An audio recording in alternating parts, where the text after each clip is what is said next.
right, ladies and gentlemen, welcome in to our broadcast of tonight's Wapsie Valley Wrestling Triangular featuring the Warriors taking on the Dnhgr Wolverines and the Hudson Pirates. Sorry for the bit of a technical delay there, but we are up and connected now. Wapsie Valley starting the night in their duel against Dike-New Hartford, Gladbrook-Reinbeck. I am Blake Boer, joined on the broadcast tonight by Johnny Kleitch. Welcome, Johnny. Oh, it's good to be back, Blake. Like I said a second ago there, it's been a bit since I've been up here, but I'm glad to be back, and I'm glad to see wrestling back in the Wapsie Valley gym.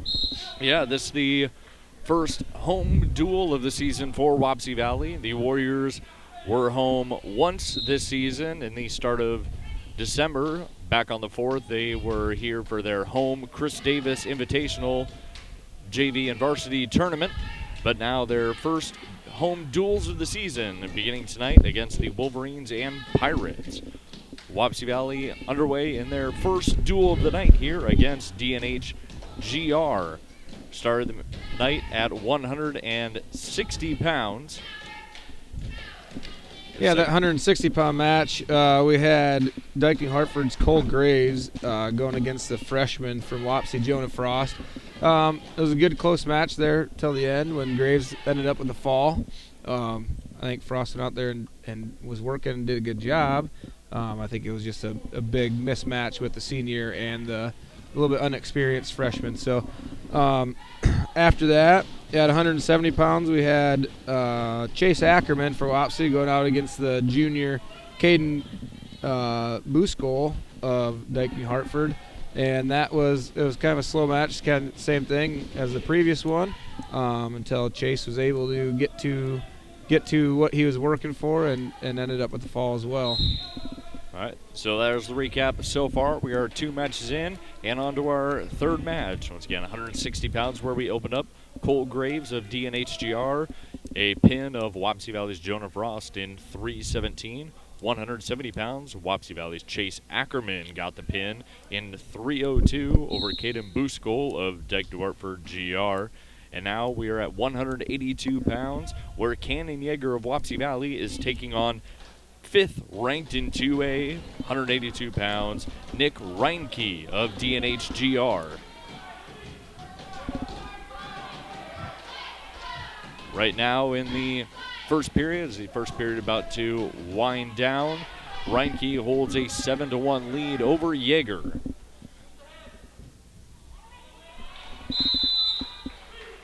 That'll end the first period with Reinke getting 3 on the near fall there, extending his lead 10-1 going into period number 2. Jaeger in the top position starting the second period. Reinke with a quick escape.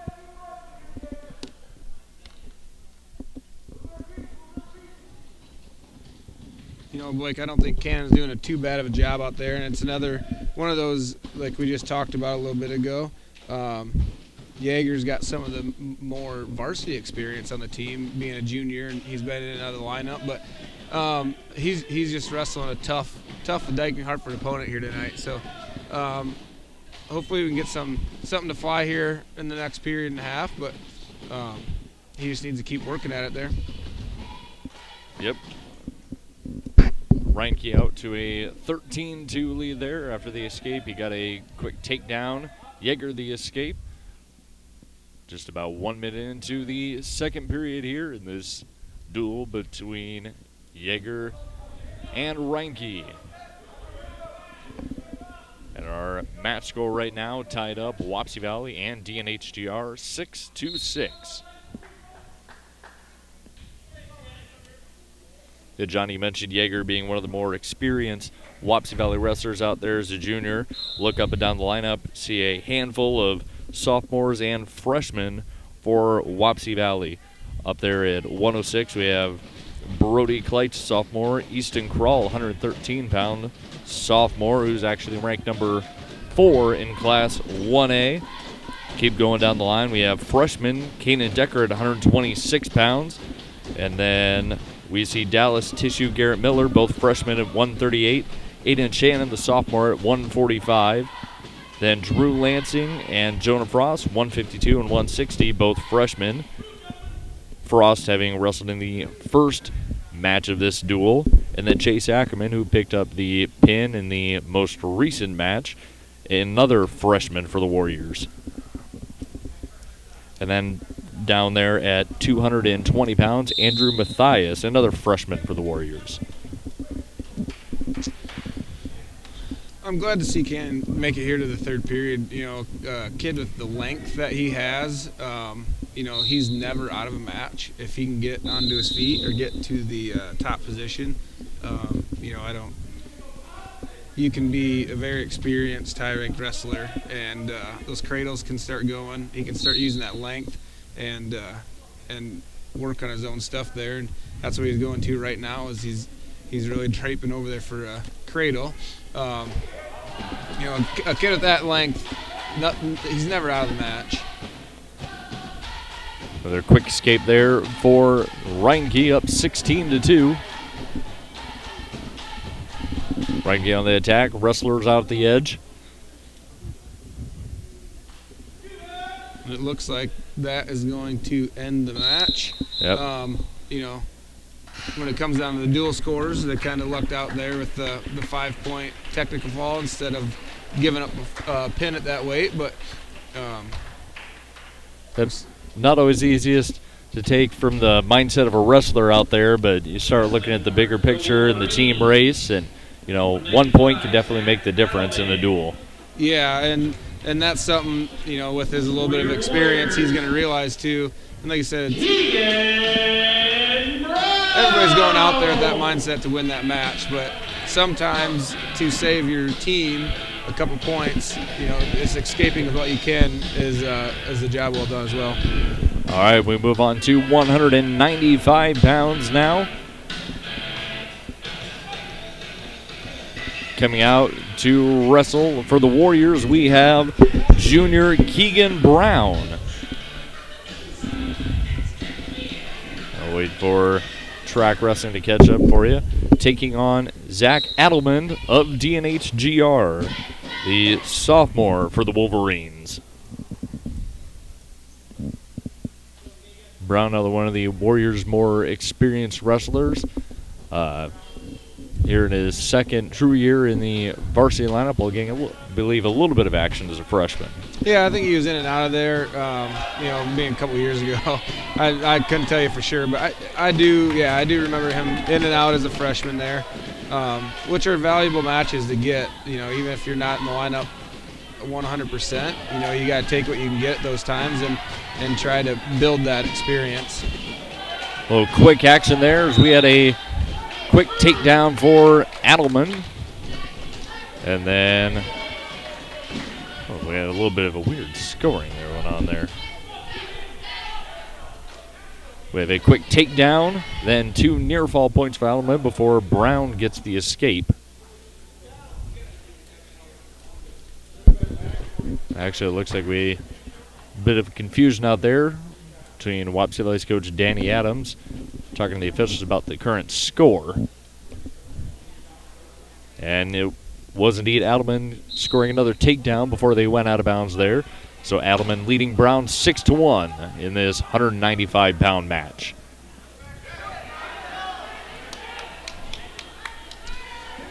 Adelman's taking advantage of that restart there, and he was pretty quick to get Brown where he needed to and secure that fall as well. All Adelman in this one as he picks up the pin over Brown in 57 seconds. Moving on to 220. Coming out for the Wolverines will be the junior Will Textor, taking on the freshman for the Warriors, Andrew Mathias.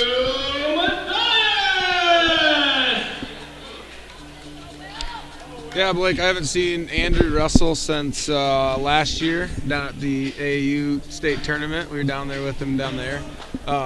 You know, in all purposes, it looks like he's doing a little bit of growing into his size, if that makes any sense to anybody watching. But he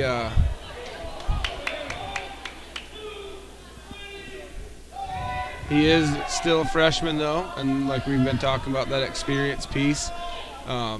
I think he's kind of came out there and let that match get out of hand right away. I'm sure that's one he'd like to take back and try to do a little restart on, but on we go. Texter quick on the pin there with the fall of Andrew Mathias.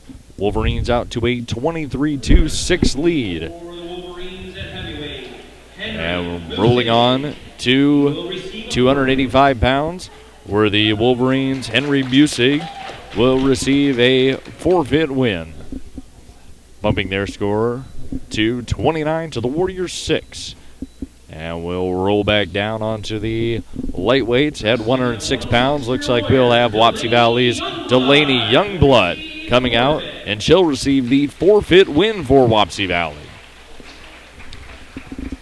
So it looks like Coach Adams has something figured out. Clearly they did not have an option at 106, so looks like they're just going to start bumping some kids up. I do notice looking at the weigh-ins here, Dike-New Hartford, you would assume is probably fighting some sickness going on because they have a lot of their lineup not weighed in tonight. If that is the case, hopefully they can get through that quicker than anything. But so it looks like you're going to have a little run of forfeits here for the Warriors. Yep, after that 106-pound forfeit with Youngblood getting the win. Rolled on to 113 pounds, Brody Kleitch the forfeit win. 120 pounds, fourth-ranked Dawson Schmidt gets the forfeit. Caden Decker rolling out there, 126. Another Warrior forfeit. And it looks like we will have a match at 132 pounds.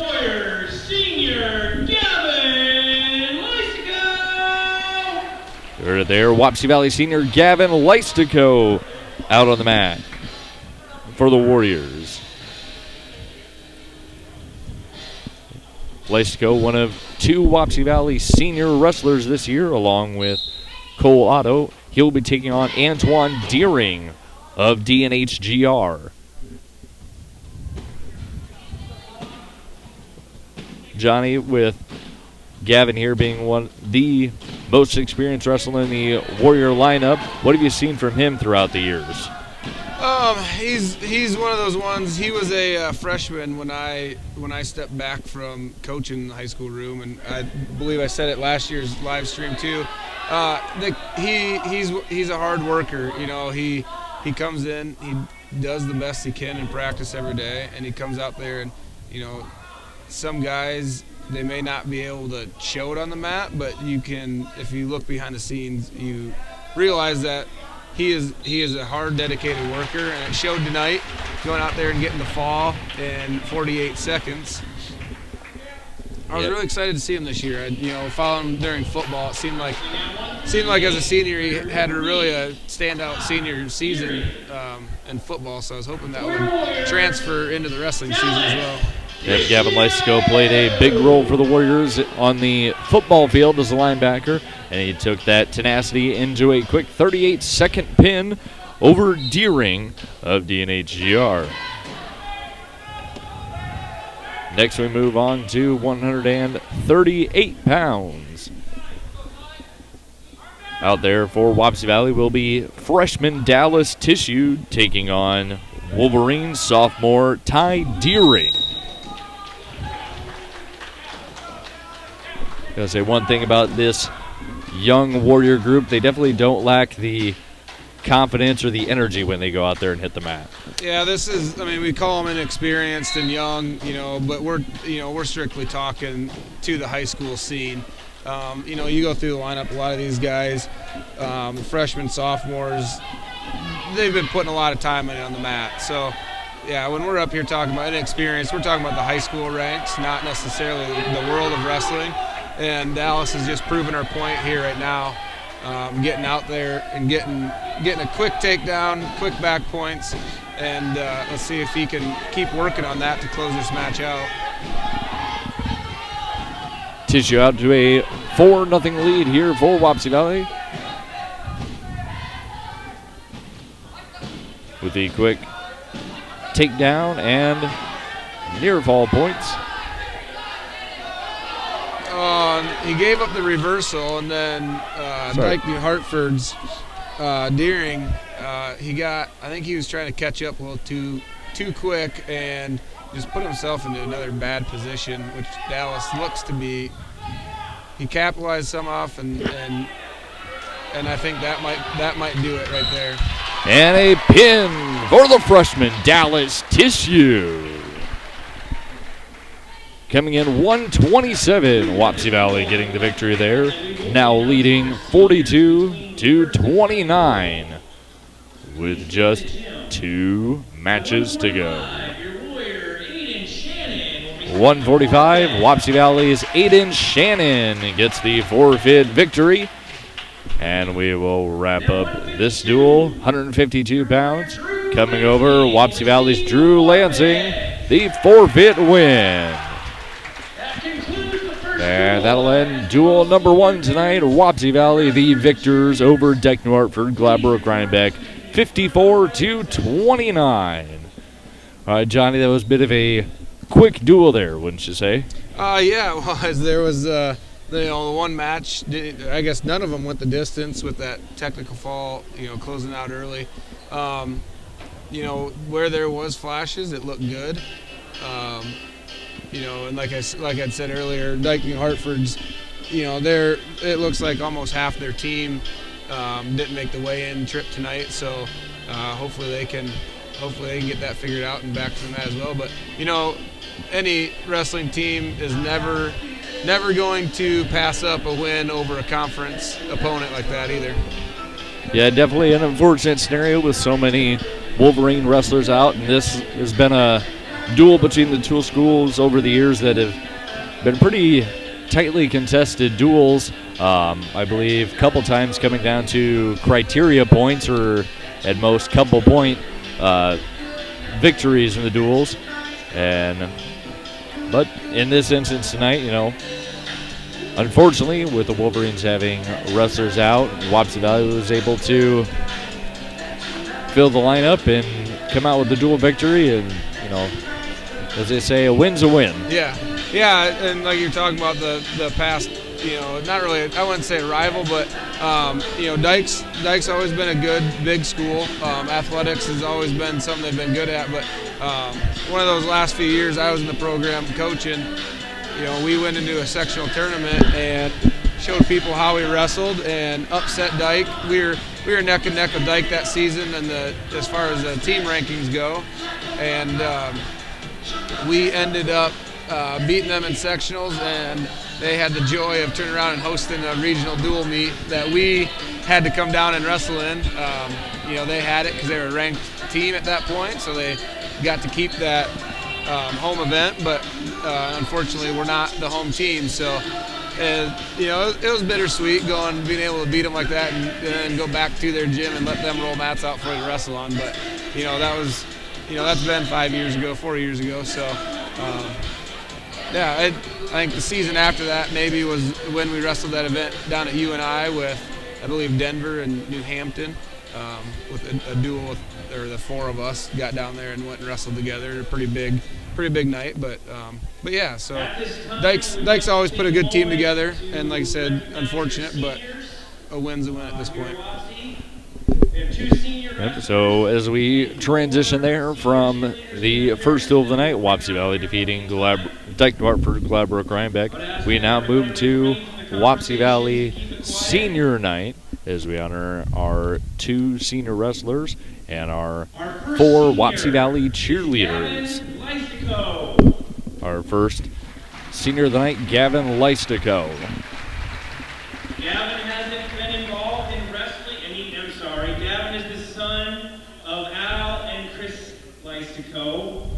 He has been involved in wrestling, football, and golf. His favorite wrestling memory is the bus rides home from wrestling duels and tournaments. After high school, Gavin is planning to attend Hawkeye Community College for his general education. Gavin Lystico.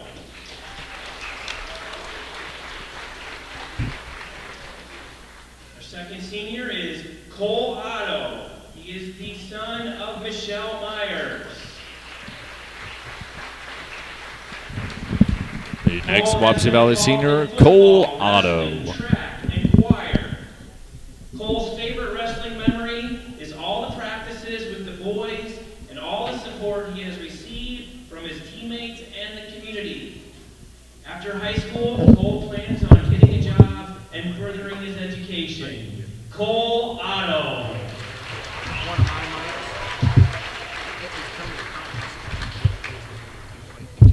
Our next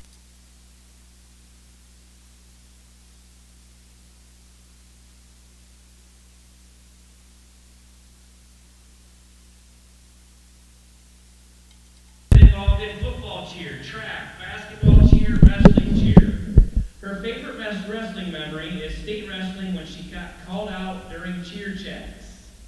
After high school, Bailey plans on attending UNI to major in psychology to become a mental health counselor.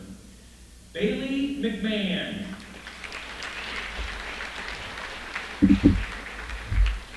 Our next senior cheerleader is Olivia Oldfather. She is the daughter of Gabe and Stephanie Oldfather. Olivia has been involved in football, wrestling cheer, golf, and student ambassadors. One of Olivia's favorite wrestling memories is getting stuck in a snowstorm last year with Sidney Martin and having to spend the night in Kalmar, and also experiencing state wrestling. After high school, Olivia plans on going to UNI to study business and possibly finance. Once again, Olivia Oldfather.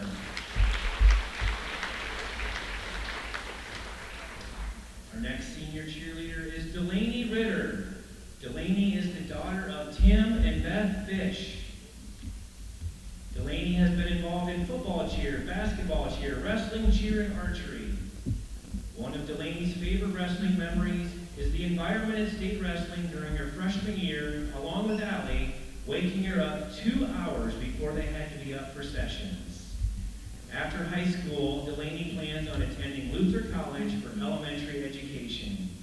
Once again, Delaney Ritter.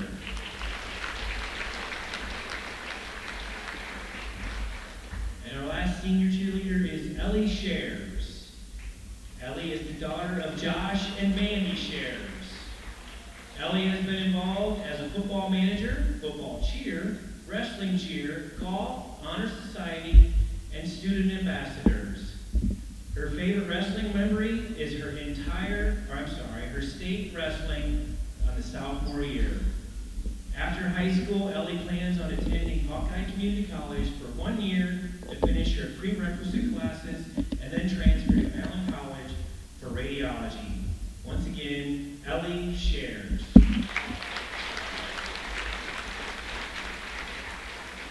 As seniors, the coaching staff, current wrestlers, and fans would like to take the time to thank you and all your families tonight for the time given to the wrestling program. As we have enjoyed watching you compete throughout their career, we know that you have put countless hours of practice, Saturdays going to tournaments, wrestling and cheering, and working to be the people that you are today. We also appreciate your time, energy, and all the volunteer hours that you have given to make our wrestling program stronger. Like I said, you guys are the future. We have enjoyed watching you, and we wish you the best in the future. Let's give one more applause for our seniors at Wapsie Valley.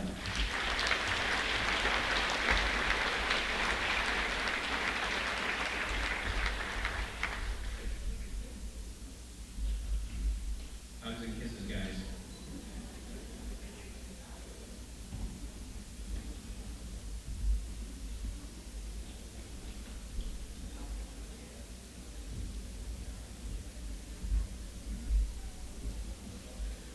Our next duel will be Dike-New Hartford, Gladbrook-Reinbeck versus Hudson. We will be starting here shortly. So if you have a second, you go to the concession stand, or we will be back shortly. All right, that will wrap up our Wapsie Valley Senior Night. They were honoring our 2 Wapsie Valley senior wrestlers and our 4 Wapsie Valley senior wrestling cheerleaders. All right, we look back on the first duel of the night, complete now. Wapsie Valley defeated Dnhgr 54-29, recapping the meet. At 160 pounds, we open up with Cole Graves of Dnhgr pinning Wapsie Valley's Jonah Frost in 3:17. 170 pounds, Chase Ackerman of Wapsie Valley, a pin of Caden Booskal of Dnhgr. 182 pounds, 5th ranked in 2A, Nick Reinke, a tech fall victory over Dnhgr, 17-2 in 4 minutes, 8 seconds. 195 pounds, Dnhgr Zach Adelman, the pin of Wapsie Valley's Keegan Brown in 58 seconds. 220 pounds, Will Texter of Dnhgr in 24 seconds pins Wapsie Valley's Andrew Mathias. And on to 285 pounds, started our string of forfeit victories. The first 285, Dnhgr's Henry Musig. 106 pounds, Wapsie Valley's Delaney Youngblood, the forfeit victory. 113 pounds, the Warriors' Brody Kleitch. 120 pounds, 4th ranked Dawson Schmidt, the forfeit victory. 126 pounds, Kanan Decker of Wapsie Valley with a forfeit win. 132 pounds, we were back on the mat with Gavin Lystico of Wapsie Valley, pinning Antoine Deering of Dnhgr in 48 seconds. 138 pounds, Dallas Tissue of Wapsie Valley, a fall of Ty Deering in 129. 145 pounds, Aiden Shannon picked up a forfeit win, as did Drew Lansing of Wapsie Valley at 152 pounds. And our one extra or JV match of the night, Wapsie Valley's Derek Hilsenbeck, 182 pounds, pinned Lucas Graves of Dnhgr, all wrapping up to a Warrior 54-29 victory. Johnny, looking back on that, what was the one match or one piece of that duel that stuck out for you? I would say, like we were talking about, those, first off, Gavin Lystico coming out on a senior night, and getting that quick fall, 48-second fall, just representing, the work he's put in. But outside of that, Dallas Tissue looked very well, composed. Could have gotten into a pretty sticky position there towards the end, and just stuck to what he knows, stuck to what he does, and pulled out that fall. Aside from that, I was pretty impressed with Jonah Frost. Like I said, I know a fall on the sheets doesn't look like a good match, but he was out there going against a senior opponent that he couldn't get that match controlled. He ended up getting the fall, but he was struggling getting to doing what he wanted to do. So those are kind of the matches that stick out looking back at it. Like I said, there wasn't a huge sample to take a look at. Hopefully this duel with Hudson next will show a little bit more. We'll see as we move on to our next duel of the night. The Warriors will sit and take a break as Dnhgr, back to the mat, takes on the Hudson Pirates.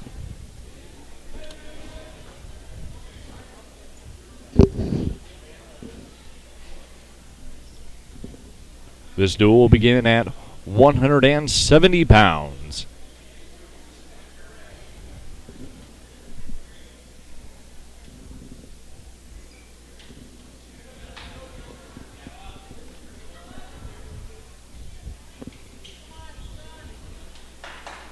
Wrestling at 170 on the varsity match. From the Wolverines, Caden Booskal. Waiting here as we get all the wrestlers checked in. 170 pounds for Dnhgr, Caden Booskal taking the mat against the Pirates' Gavin Richter. Yeah, just doing a quick look through the Hudson Pirates. They have a full lineup top to bottom, which is good to see. It's not as common as in the 1A classes, but that full lineup will win you a lot of duels. A bit of it was a rare thing, but kind of is, seeing the full 14-man lineup filled on a 1A roster. Obviously, you look at your powerhouse programs, the Don Boscos, the Lisbons, and occasionally, over the years, many different teams have had full lineups, but, it's very easy, one weight you might be a little thin, or you see it so often. Wapsie Valley, kind of our thing over the years. We've had a lot of lightweights. We've had a good amount of middleweights. It's gotten a little thin at the heavyweights, but this year a pretty full lineup for Wapsie Valley, and we see the same for Hudson. A name in every weight up and down. And even for Dnhgr, despite having a few guys sick tonight, otherwise they were filled at every weight but 106 pounds.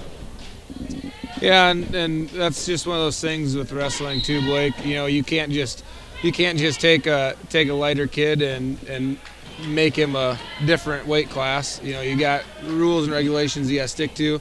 A football team, if you're down a cornerback, you can get somebody else put in that position for the night. But that's just not something you can do in wrestling. So, just the way the cards fall is another big thing to look at. You might have seven wrestlers all in the matter of 2 weights, and then you might be open 4 weights later, where it's just something that you can't control.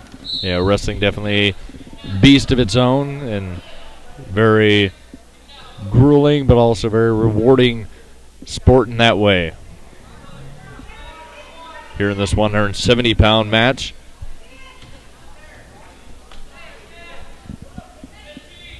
we have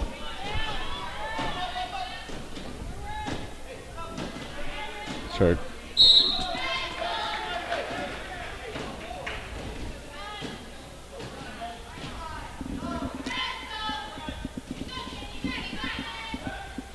And just myself looking up and down this Hudson lineup. Not a lot of names I can say I can pick out and remember from when I was doing some coaching. Tate Hendricken that one sticks out, and I'm sure when you watch, that's a wrestler that's going to stick out as well. He's a proven wrestler. Following behind his brother, that was a pretty proven wrestler as well. So I'm sure that next match will be an exciting one. Oh, definitely some real hammers in that Hudson Pirate lineup, and even with a few there for Dnhgr. Here, first match in the duel between the Wolverines and Pirates on the varsity mat. Caden Booskal of Dnhgr holding a 2-0 lead over Gavin Richter of Hudson. Like we were talking about Wapsie having such a young lineup, that as well, looking at Hudson's lineup, is you only got four wrestlers that are underclassmen. That right there, like we were saying, not only just to fill a lineup, but not just filling it with young fresh kids, but filling it with a lot of upperclassmen. That's a big plus. Yep, wrestling a sport where the experience really begins to show, especially when you're out there one-on-one. So out there on a football field or basketball court or whatever team sport you want to choose, you can kind of work around that a little bit, where you might have some talented young kids out there that can do some good things for you, but if they were to struggle or just grasping the sport a little bit, wrestling, it's all out there right on the mat, everybody can see it. But you're gonna have your shot if you can put the work in the wrestling room, make your way out on the mat. You're gonna have the opportunities, and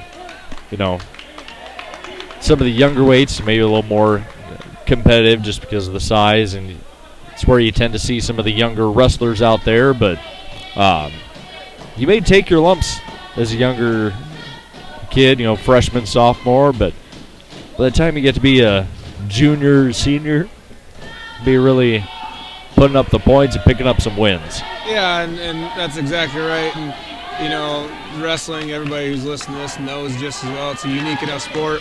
You've got to be able to forget everything that happened seconds ago.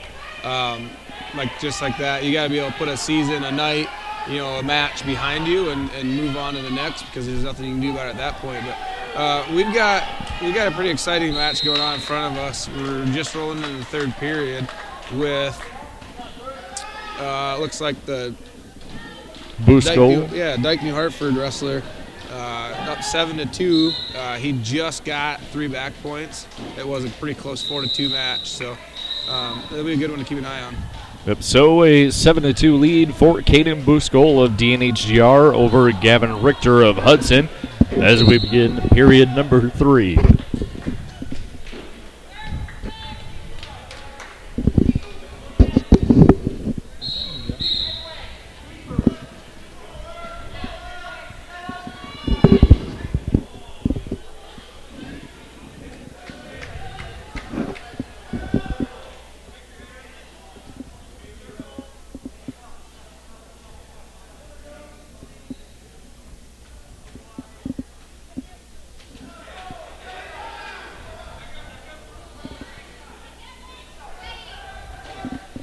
No lack of action here in this match between Booskal and Richter. Each of these guys constantly on the move, trying to take their shots, and that's what you like to see from a wrestling match, rather than kind of stand around and try to feel each other out. Yeah, you don't mind it there for the first few seconds. Just like, they just got to feel each other out, see what options they have to go to at that moment. But yeah, like I said, these guys are feeling each other out right now. Still here a little bit in the third period. If I'm the Hudson wrestler Richter, I'd down 5 points. We got 58 seconds left. I'd be looking for him to try to pick the pace up here, push Caden a little bit. Caden seems to be an experienced wrestler, being at number 5 ranking in the state. So he's also looking to do the exact same, open up a little bit, spread this match out a little. And there we got Richter scoring a takedown, making it 7-4. He's got 30 seconds left. He's looking for at least a turn. Coaches must have a little bit of a game plan. He's giving him the escape to make it 8-4. But typically with these guys, on your feet's going to be the best place to score big points. So Richter got the 2 takedown there over Booskal. Quick let him up for the escape point. 15 seconds to work with here. Great effort from Richter there at the end, but it looks like it's going to be a little too late here. It is, and like I said, I would have liked to see him open up just a little bit earlier. He had a good solid takedown. If he could have maybe gotten in a couple more of them a little earlier, he said it would have been a lot different story. But that will conclude the 170 match with an 8-4 win by Dike-New Hartford's Caden Booskal. And with that, first match in the books in this duel, and Dnhgr a 3-0 lead. Here's the match that many of you out there, Wolverines and Pirates fans, have been looking forward to. A high-ranked matchup at 182 pounds. In 2A, number 5, Nick Reinke for the Wolverines, taking on second-ranked in 1A, Tate Entrican of Hudson. And I just realized I caught myself. My notes were a little unclear. I was thinking that 170 match was the ranked wrestler for Dike-New Hartford, but yeah, this should be a good match. For Hudson, Larson Staker, for your Wolverine, Dnhgr. No, I haven't seen Tate wrestle here for just a little while, and it looks to see that he definitely found a key to the weight room over there in Hudson. I remember him being a little bit thinner, a little bit smaller than he is now, so that's good to see.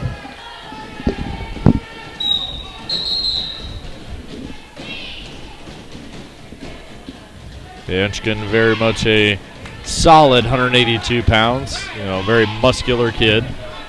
But the same for Reinke out there. And Entrican's going to be first with a takedown for 2. Yeah, you see that. You typically see that with a couple experienced, high-ranked wrestlers. It takes them a minute or so to feel each other out. They both know they're in the position that one bad shot, one bad give up on a takedown could mean the match. So that minute, I expected to be slow that first minute. And since then, we've got 30 seconds, so we got a takedown and escape. So I would like to say I think the action's just going to keep building here in this match. They don't look like two guys that are willing to sit on a 2-1 victory or a 4-2 victory. It looks like these guys are going out there, score points, and take a decisive win in this match. Yeah, both of these guys, upperclassmen out there on the mat, they've seen a lot of matches, been in a lot of contests throughout their time, and this one's just going to keep building as the time goes on.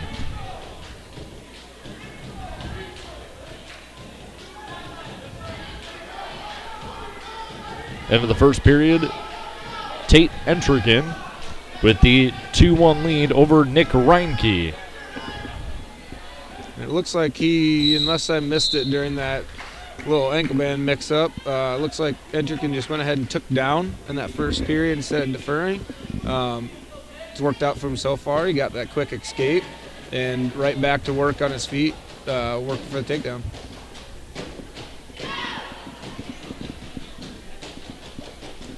That quick escape there, a 3-1 lead for Entrigan.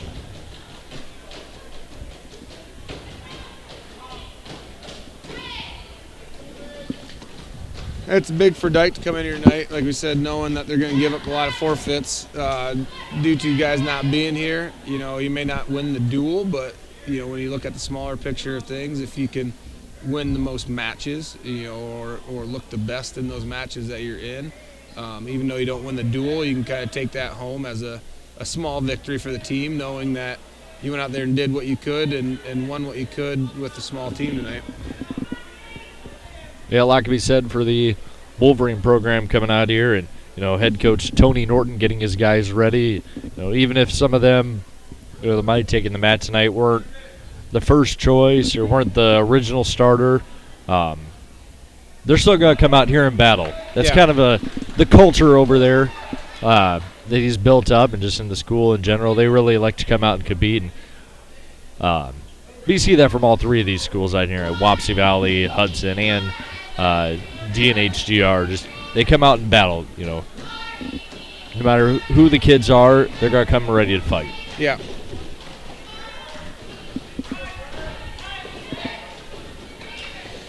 Entrigan, two more in the takedown there, holding a 5-1 lead over Reinke as Reinke gets the escape.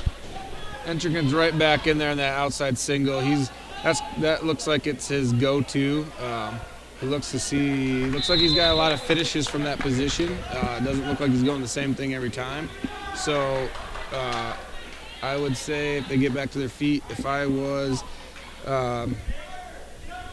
Reinke, I would be, you know, looking for that outside single defense. Starting period number 3 here, 5-2. Tate Entrigan leading Nick Reinke. Yeah, there has not been much time spent on the mat during this match. All the escapes came pretty quick. I don't know if they have wrestled each other enough that they know each other well enough. They just need to spend the match on their feet. But it is now back to a 5-3 match. So Reinke is definitely not out of this match. You know, one good takedown and ties it right back up.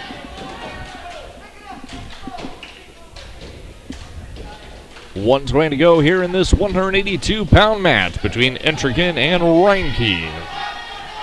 He got in deep on that shot, but the experience and the quickness of Entrigan, he really did a good job of defending that, and they're right back to their feet. You know, Entrigan looks like a tough wrestler to score on. He's got a defensive stance, but I do not think that he's going to sit here and play defense for the next 58 seconds. So I'd expect him here, come out here get back to that outside single, but Reinke's doing a good job of pushing the action himself and at least taking those shots. This will be the second one. If Entrigan can score on this will be the second shot that he's defended and scored the takedown out of. Entrigan on the attack there, and he breaks free of that ankle grip. Now up 7-3. You know, I was saying we haven't spent much time on the mat, but I'm going to go ahead and say Entrigan's going to do his hardest to just control this on the mat. there's no need to go to your feet right now and give up possibility of something big. So there's 10 seconds left. I don't expect them to go any farther than that. So I would go ahead and say that this match is going to wrap up with a 7-3 victory for Entrican of Hudson. And there it is. Final in this 182-pound match. 1A number 2, Tate Entrican, taking down 2A number 5, Nick Reinke. And that will tie our dual score up 3-3 between the Wolverines and Pirates. Wrestling at 195 for the Pirates, Jack Christensen. For the Wolverines, Zach Adelman.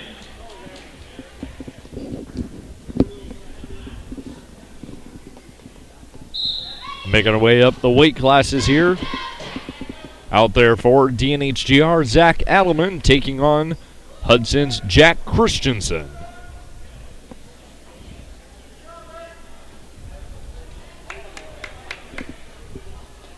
Jack Christensen out to I take that back. Zach Adelman out to a fast start here at the takedown. He's got Christensen in trouble on his back with 30 seconds into the match. And that will conclude a 32-second fall for Zach Adelman. With that, Dnhgr jumps back ahead 9-3 in the duel. Next up are 220-pounders. Jacob Taylor for Hudson, taking on Will Textor.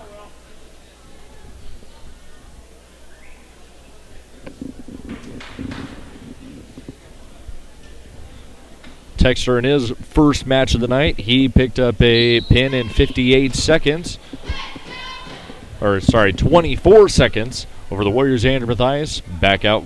So Textor back out for his second match of the night. While Taylor making his first appearance.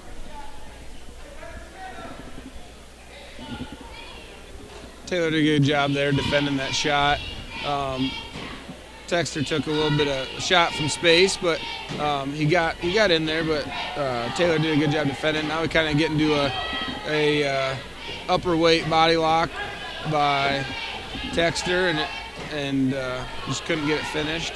Taylor did a good job of getting right back out of there.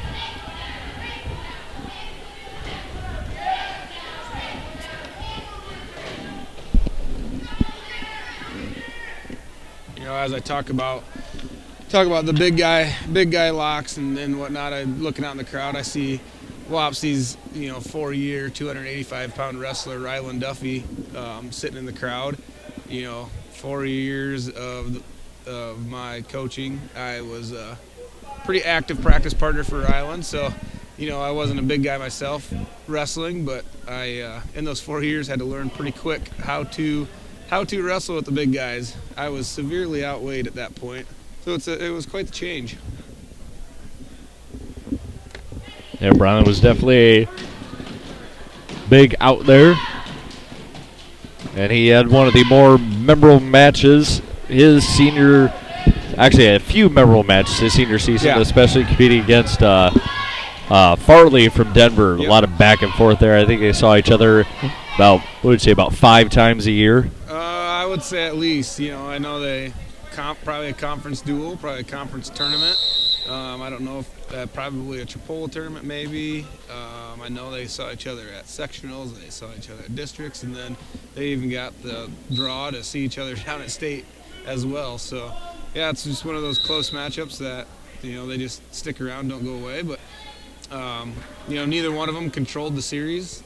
Duffy kind of took the lead his senior year, but then Farley was the one that was able to knock him out of the state tournament with in the blood round. But Rylan was a fun heavyweight to watch. He definitely went out there and left it all on the mat. But we'll get back here to the Dike-Hudson match. We got 1-0 Dike-New Hartford, with Will Textor getting to escape here right away in the second period.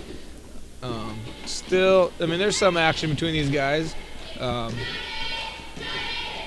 nothing. And then we got a good shot there by Taylor. They've had good action. It hasn't been too slow. There's been a lot of moving around. Both guys are doing a really good job of defending what the other guy's throwing at them. A little bit of a shot there on the edge, but no point scored. We'll go back neutral in the middle of the mat.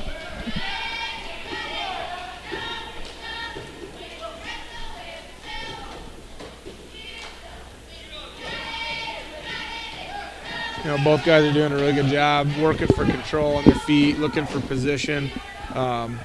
Neither one of them is really giving up too much.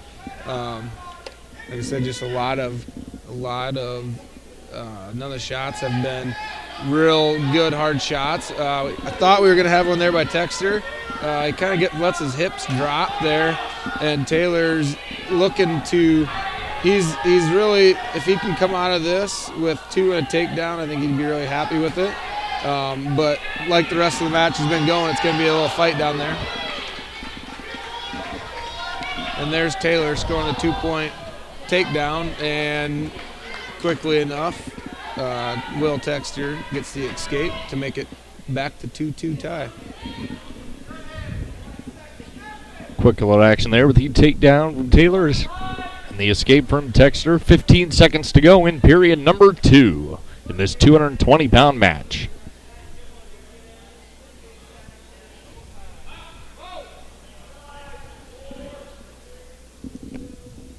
And we'll go to the third, tied 2-2 between Texter and Taylor. And Taylor's going to choose the down position to begin period number 3. Expect him to be looking for that quick escape like the last couple matches this match has been going so far.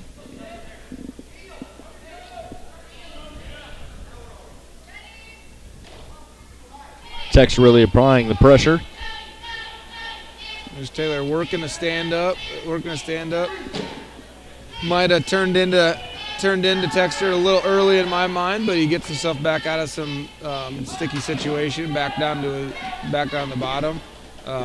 He just really needs to be same thing like when they're on their feet, working control, and then there we go. Will Texter just lets him go, setting up a option for a takedown. And we'll have a pause in the action. Blood time on the mat as it's like Texter over here with a bloody nose.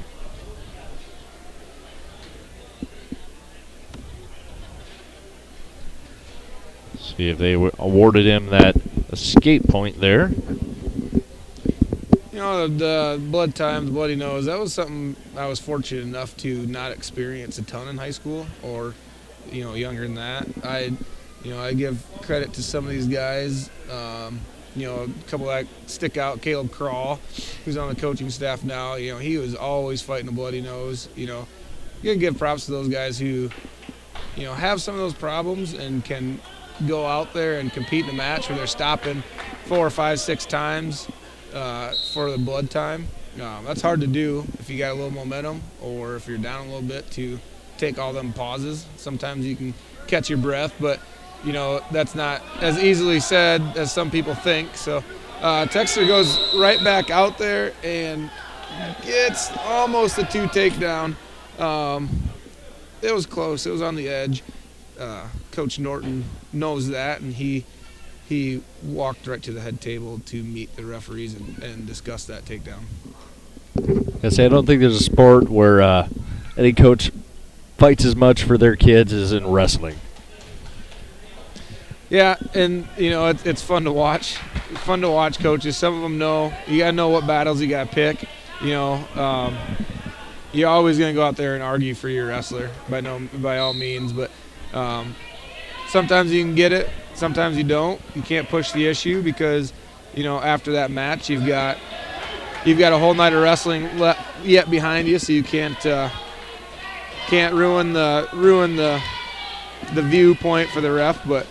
That was a pretty quick decision that it was still a no takedown. So we're right back at it and right back to that neutral position. 4-4, 40 seconds left, and Texter gets right into there that big guy body lock like we were talking about. Gets right back to the 2. gives up the quick escape there. 6'5", Texter leading Taylor. And I would like to see Taylor compose himself a little bit before he went for that takedown. He kind of got in there a little reckless, and it's showing. Texter was able to fight that shot right back off for an 8-5 lead. 9 seconds left. Taylor just really needs something to happen here. And clock's winding down. I don't think he's going to get it. But, that was a good 8-5 match. There's a lot of action from start to end. That was a pretty good 220 match to watch. And with that win, Texter pushes the Wolverine lead up to 12-3. For the Wolverines at heavyweight, Henry Musig. At heavyweight, we will have Henry Musig for the Wolverines, taking on Spencer Poppy for Hudson.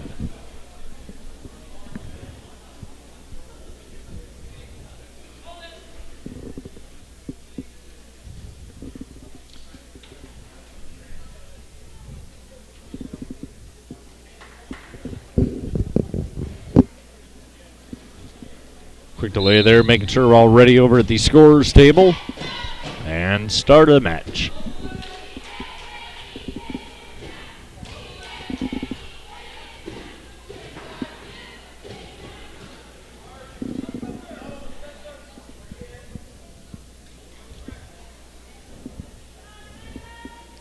Not your typical looking heavyweight match here. Both these guys look to be a little bit on the slimmer side of things. Like I said, not your typical heavyweight, but it's the way the college ranks is going as well. You got some bigger guys, but it's definitely changing. I think you're not seeing near as many of the big typical heavyweights. You're seeing a lot more of these slimmer guys that could be wrestling 220, could be wrestling heavyweight, so they're a little quicker, a little stronger. It gives that weight a good mix.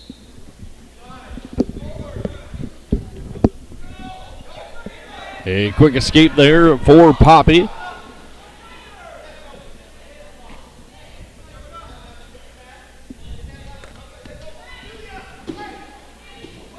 Got the escape and was able to kind of maintain control on their feet here.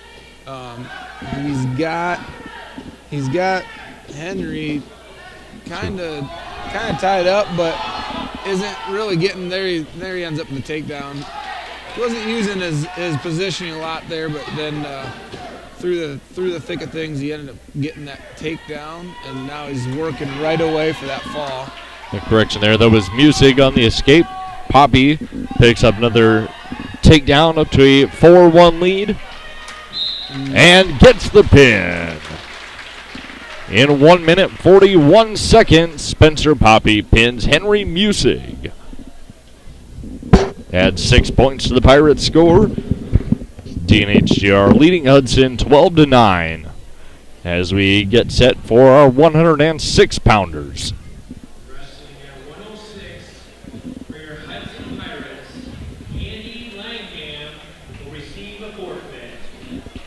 And the Pirates' Andy Langham will receive the forfeit at 106 pounds. And we're going to see that string of forfeits all the way up to the 132-pound bracket with Brody King going out to receive the forfeit at 113. I imagine we'll have another forfeit here at 120 pounds.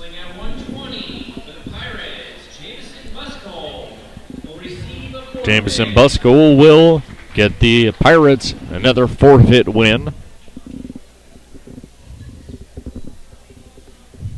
126 pounds.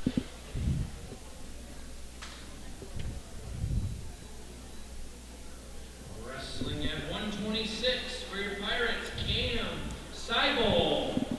Hudson's Cam Seibel, a forfeit win. We move to 132. We will have a match. Antoine Deering Out for the Wolverines. And for your Hudson Pirates, Ben Holton. Ben Holton will take the mat for the Pirates. So Holton and Deering on the mat.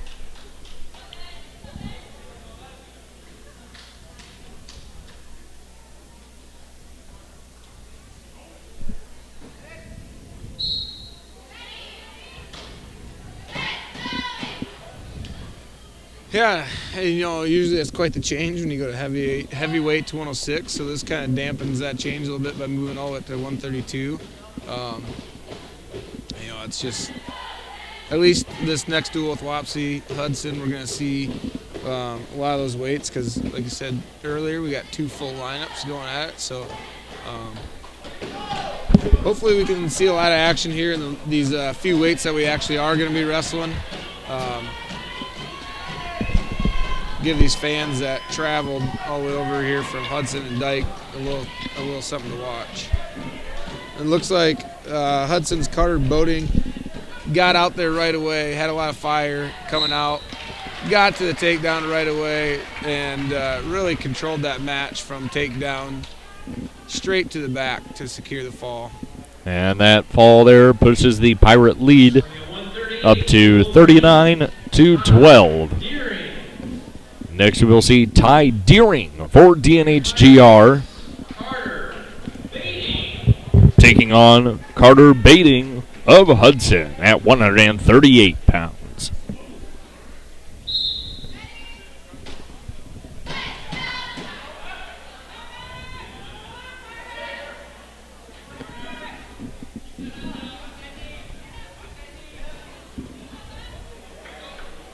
Deering able to escape the leg lock and gets a quick takedown for 2.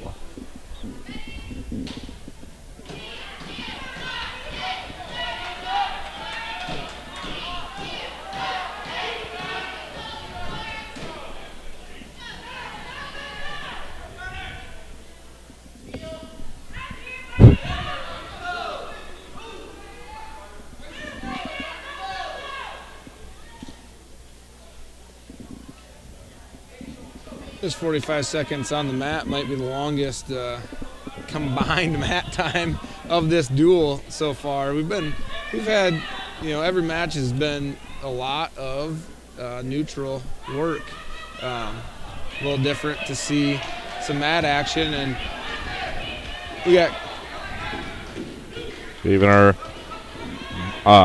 match between our ranked wrestlers and Entrigan and Reinke, 2 very good wrestlers there, but they were on their feet a lot trying to, find their shot, see where they could make a move. And not a whole lot of time down on the mat.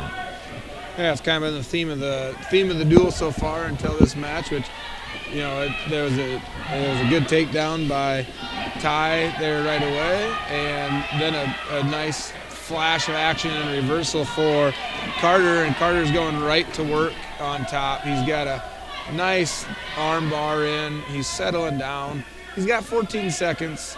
He's definitely got time to settle in here. They are on the edge of the match. I don't know. Good job by Ty Deering to fight that position. I mean, he was on his back for 20 or more seconds, and right at the edge of the match. And it was a good job keeping that fall off that first period. Deering able to fight that off. So Boating will receive a 3-point near fall. A 5-2 lead as we head into period number 2. Deering in the top position.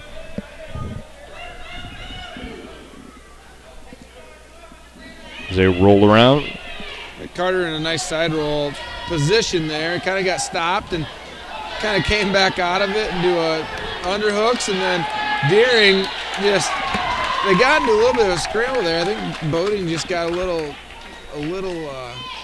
ahead of himself, thinking he was going to get the fall there, and Ty Deering just kind of sat down and said, "Not today," and secured the fall himself.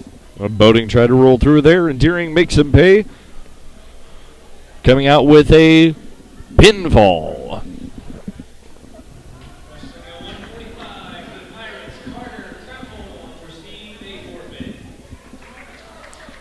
That pin for Deering coming in at 222 pounds. The Pirates' third ranked in Class 1A, 145-pounder Carter Croffle will receive a forfeit victory. 152 pounds. Trevor Coling will take the forfeit win at 152 pounds. And our final varsity match. Wrestling at 160, the Wolverines, Cole Graves. Cole Graves for Dnhgr. Pirates, Blake Garland. Takes on Blake Carolyn for Hudson.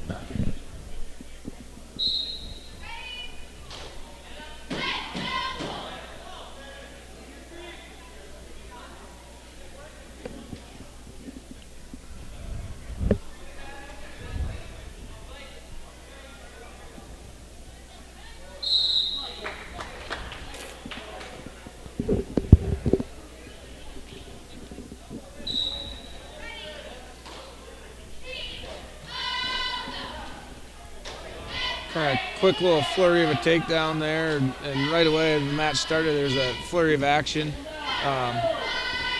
30 seconds in though, we got no takedowns and nothing really solid or a lot of action going on, just nothing real solid point scoring.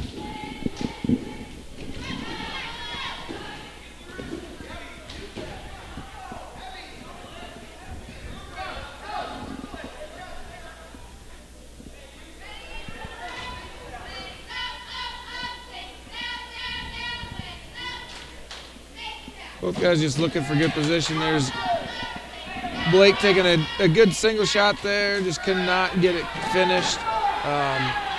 Kind of gets himself into a front headlock position, and Graves is circling looking for that cradle. Gives up on that, drops back down for a single himself. Hopefully somebody can work some points out of this and not get in the stalemate. And as I say that, Graves does a nice good job switching off to that low double leg and getting the 2-point takedown. A little bit of Coach Kleitch coming back out here.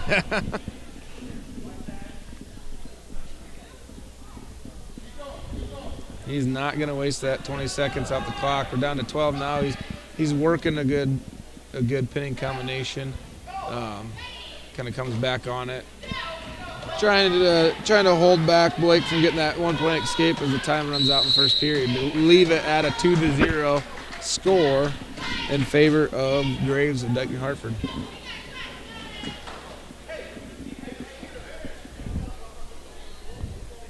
Graves will be in the top position here. Carolyn on bottom, with Graves having the 2-0 lead.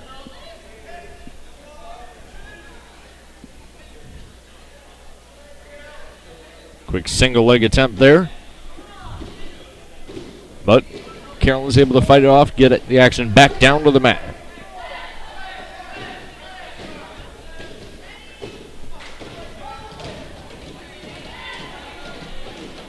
Both guys working pretty hard here in this scramble position. They're both just trying to maintain you want to be the higher wrestler at this point. You want to be the highest center of gravity, and Blake established that for 2, but just for a split second before he just gives the escape back up to make it 3-2 in favor of Hudson.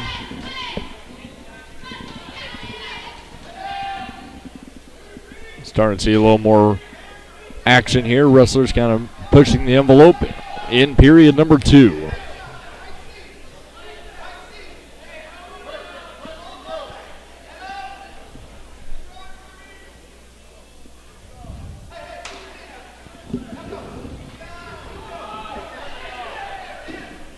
Graves trying to take a shot there. Carolyn fighting him off.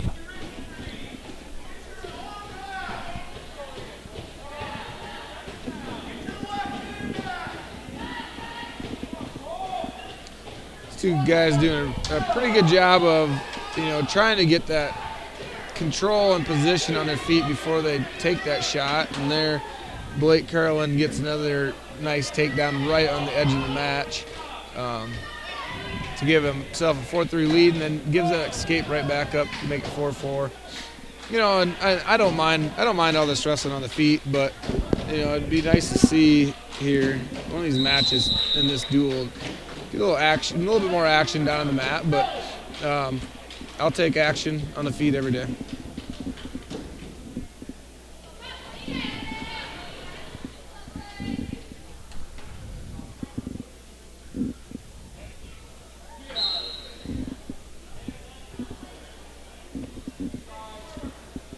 Again, starting off the third period with a 4-4 tie.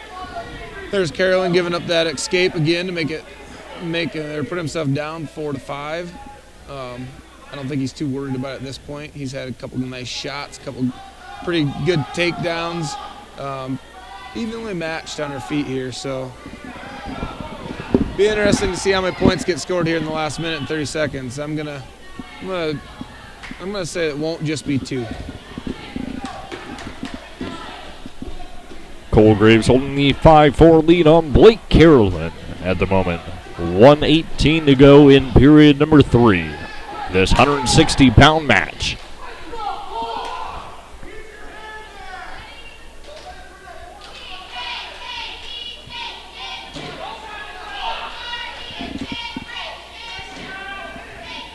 Cole looks to be, you know, that the fact that there's been so much action going on these first 2.5 periods looks like it's starting to take a little bit of an effect on Graves down there. Not enough though that he's still shooting. He's still trying to get that 2 points, and he's getting close. But Carlin did a really good job of defending that, kind of turning himself reshooting, but still isn't ready or able to secure that takedown. Both guys working hard here.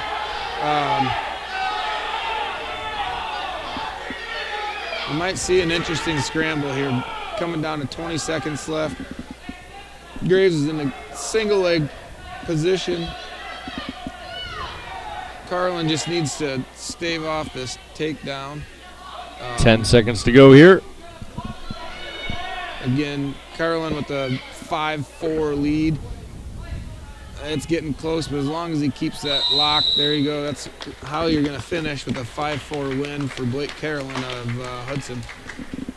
First will be Cole Graves taking the win for Dnhgr.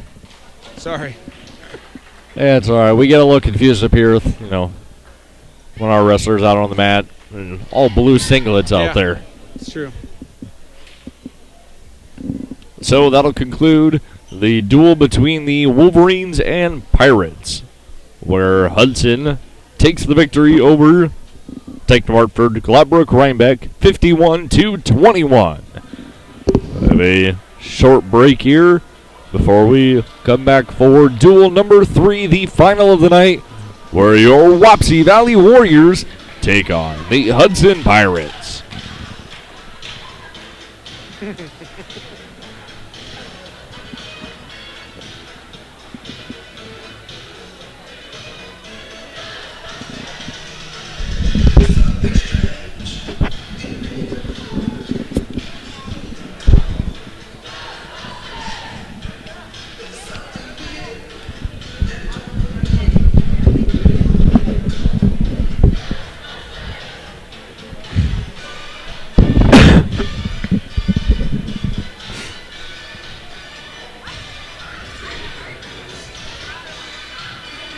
All right, let's recap the action of that duel between the Pirates and Wolverines, where the Pirates came out as the victors 51-21.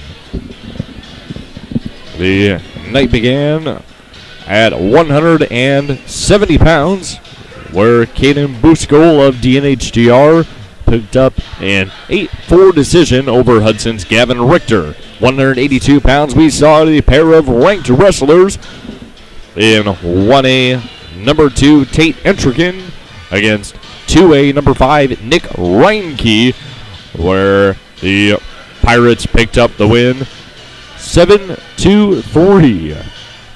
195 pounds, Dnhgr Zach Adelman, a pin in 33 seconds over Hudson's Jack Christensen.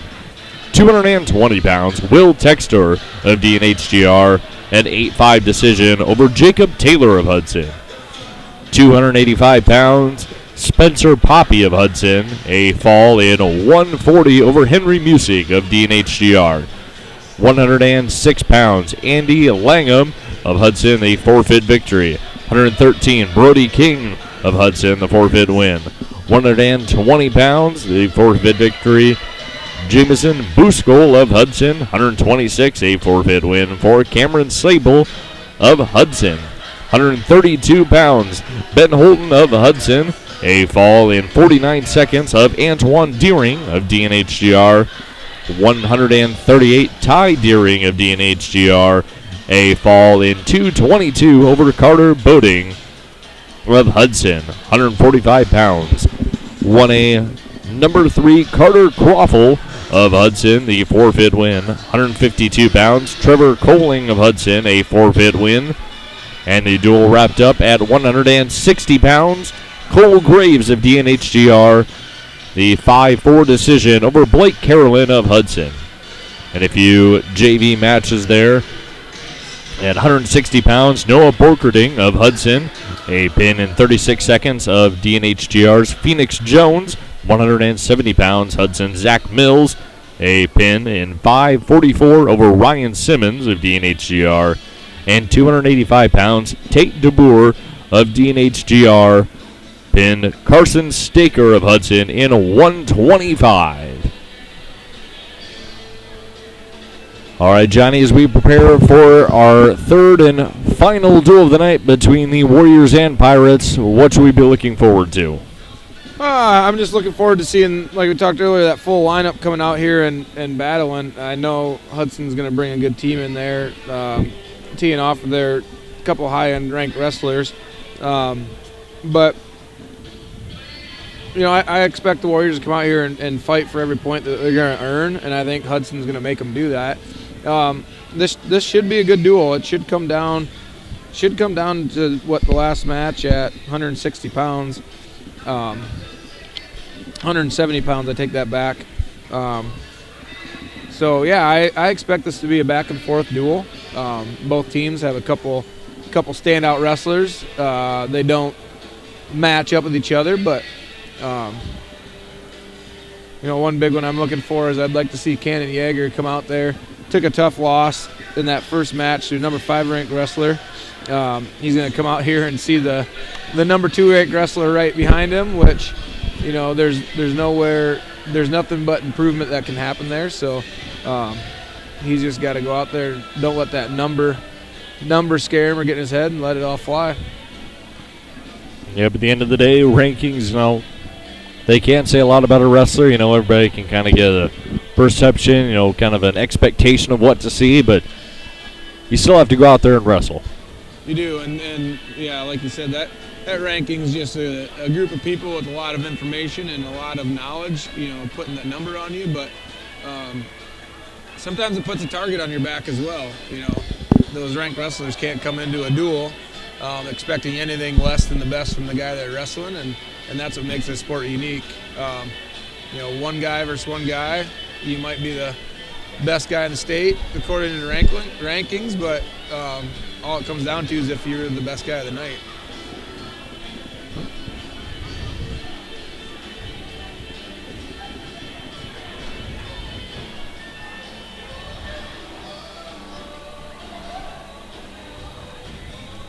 I like to see, you know, just watching the guys out there warming up and getting loose. You know, I haven't seen a lot of action out of the Warriors yet this year, and I'm actually going to be interested. Another thing I'm going to be looking for is how the young Caleb Crawl, Coach Crawl, the young one, comes out there and reacts to the coaching. Just like wrestling, you know, that's something that you can't imitate. You know, it's one thing to wrestle and succeed, and it's another thing to go out there and push those wrestlers and watch them succeed, you know, knowing that you did everything you could to get them to that point. So I hope we get to see him in a chair tonight, and hopefully he can show a little fire out there. That's what I'm looking for. Yeah, many of you out there, you know, might have seen the younger coach Caleb Kral in his days in a Wapsie Valley singlet. Well, made 4 trips to the state wrestling tournament, where he picked up a runner-up finish as well as a state championship for Wapsie Valley. Yeah, it was a fun 4 years watching Caleb grow, watching him succeed. You know, he did a lot there right at the young point of his career. He ran into some unforeseen circumstances with, you know, a head injury, and, you know, he tried battling back from that, but that's just not something, you know, you can mess around with too much. So he kind of took it easy. You know, in the long run it affected him, but he put that behind him. You know, he chose to head off to Wartburg College and try to continue to seize their successful wrestling career there. And from the little bit of talking I've done to some people, he just finally realized that, you know, maybe that physical abuse wasn't what he needed to be doing, and decided to step back from the Wartburg team. And I'm glad to see him jump right into the coaching world.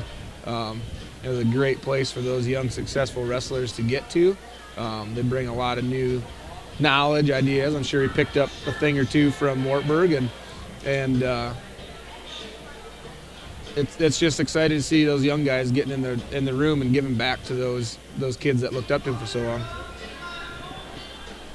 I'm sure Coach Kral a lot too. Offered a lot of experience from his days as a wrestler, both in the Wapsie Valley room and in the Knights wrestling room. And also a little bit of interesting dynamic there, now coaching with his dad, Brian. Yeah, you know, I got to see my firsthand with some battles between those two in the wrestling room, on the mat and off the mat. You know, everything you'd expect a dad and his kid to go through, but it was kind of a unique situation with them being in the wrestling room. But you know, I'm sure that's all behind them, and I wouldn't doubt if there's some practices that get over and they put their foot on the line to see who still has it. You know, kind of interesting to walk in on those practices, but I'm sure Coach Brian Kral still has the upper hand. Oh, I'm sure. And now he doesn't have to worry about hurting him before a big match when they're wrestling in the room. Yeah, there's a little difference there too, but no, all good fun. You know, it's great to see. It's great to see Caleb stepping into the coaching world. I think he's a very knowledgeable wrestler. He, you know, has a lot of experience, and wherever he ends up post college life, I'm sure he will be a great addition, or, you know, a great predecessor to any program.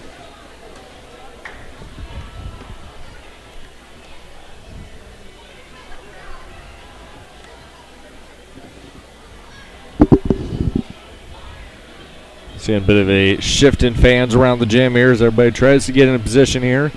Most of the Wolverine contingent heading out and on their way back home, and all the Pirate fans shifting their way down, and a few Warrior fans even trying to get in some better position here. You know, I know we're here for a Wapsie wrestling broadcast, but I see a good handful of the Wapsie basketball players just came and took a seat down in front of us a little bit. Was out here for practice on Tuesday night and saw the end of an exciting win against a big rival in Denver, who was ranked number 2 in the state. Am I right, Blake? Rip, sure ranked number 2 in Class 2A. Yeah, you were here. You saw it all. I'm sure you have a little more to say about it. But, you know, basketball, wrestling, you know, there's always that dynamic between the two. But, you know, you can't have anything but joy for that basketball team having some success going out there. You know, it was always fun beating Denver, and this year for, you know, the other night for the Wapsie Valley boys basketball team, it's a little more fun when they're ranked and you kind of knock them off their pedestal a little bit. Then I won't go into it too much, but it was a very competitive game, very emotional game there. You know, there's always that kind of dynamic between wrestling and basketball, and they can kind of go at each other a little bit, but, you know, when they're in the gyms and, in the hallways with each other, they'll give each other a little bit of a hard time, but they're always right there for each other, when game day comes, when dual night comes. Yep. Like back in December when we had our home tournament here, I saw some basketball guys here for most of the day watching their classmates, and we are rolling now. Looks like Coach Adams is, I didn't see who got the flip down there, but it looks like we're go ahead and we're going to report Dnhgr up from his typical 182-pound spot to the 195-pound spot. We'll see how this works out. It looks like they'll probably be bumping a lot of that lineup. I don't know where the changes on the low end will make, but here we go to see Cannon out here at 195. So at 182 pounds, it was the Pirates' second-ranked wrestler, Dnhgr, picking up the forfeit win. And on the mat now, 195 pounds, Wapsie Valley's Dnhgr taking on Hudson's Jack Christensen.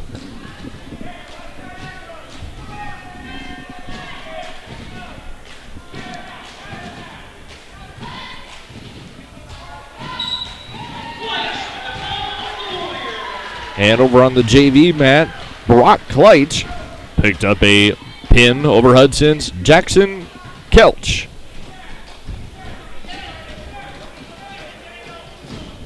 For the Pirates, Slade Schneider. For the Warriors, Brady Dana. Dnhgr with a nice takedown out there right away. Like I said, that first duel, if you tuned in, he's got such length in his arms. He will be a force to be reckoned with out there when he gets on top. If he can get his positioning figured out, quite similar to Coach Adams' build. Long arms that almost go down to his knees. So he's got a good teacher in that aspect as well. But a lot of that takes figuring out as well. There's a lot you need to figure out with them long arms, long legs, and hopefully Cannon can pick it up here towards the end of the season and roll that into the next season. But he's pretty relentless here on top on that cradle. That's where he wants to be. Smart with it as kind of gets himself out of some danger there and goes back, but he's right back on that elbow looking for that cradle again.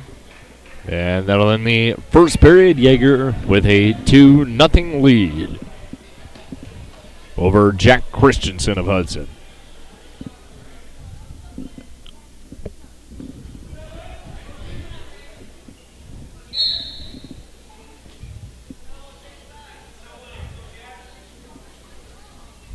And just like that, 5 seconds into the period, he was right back to that cradle, and he's kind of came off of it, and he's right back to it. So you can definitely tell that is going to be his go-to. Key is just being smart with it, not giving yourself up to a vulnerable position, because that is one where if you give the bottom guy too much, he can take advantage of it and put yourself in danger pretty quick.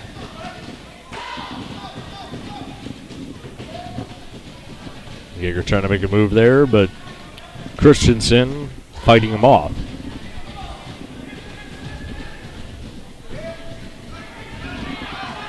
And there he gets it locked up. He's got him turned. He's got 1 minute and 5 seconds left to work from here. So he's got plenty of time. If he can keep that lock, he just got out of it. That was a good 3-point near fall, though.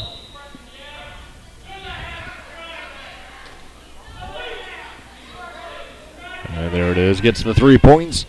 Dnhgr a 5-0 lead over Jack Christensen. 45 seconds to go in period number 2. It's kind of fun coming back to these duels, Blake. We got some fans over on the Wapsie side that are going to put their input into the match, and lo and behold, it's probably about the same input they're putting into me and guys long before I were there. It's good to see a lot of that crowd getting into the Wapsie Valley Wrestling program. Yeah, we mentioned that some of the crowd that's come back here and has been watching Warrior Wrestling over the years. A little bit of an interest change with some of the realignment in the conference. You got used to seeing some of the same teams paired up each night. When we were wrestling Hudson most years, it was Wapsie, Hudson, and West Marshall. We'd wrestle Dnhgr. We'd be wrestling them with East Marshall GMG. But a little bit of change there. West Marshall leaving the conference and Olwine joining the conference kind of changed things up. You see not some new teams, but you're seeing some different teams paired up together. Yeah, and this conference has kind of been ever evolving. A lot of these teams 15 years ago were different, or there's teams 15 years ago that don't exist anymore with, the lack of interest in programs and having to join with other schools. But, your staples haven't changed. Your Wapsies, your Hudsons, your Dikes. AP took on Grundy Center there for a little bit, but Jessups, your Denvers, Sumner Fredericksburg's newer to the conference. But with a lot of that realignment and change, you still have a lot of your staple teams that are coming in here and battling. Like you said, though, just different nights. Into period number 3 here. Still a 5-0 lead for Dnhgr over Jack Christensen of Hudson in this 195-pound match. He's back to that cradle. He's got to watch himself. He's going to get some near fall points out of this, but it fell apart pretty quick.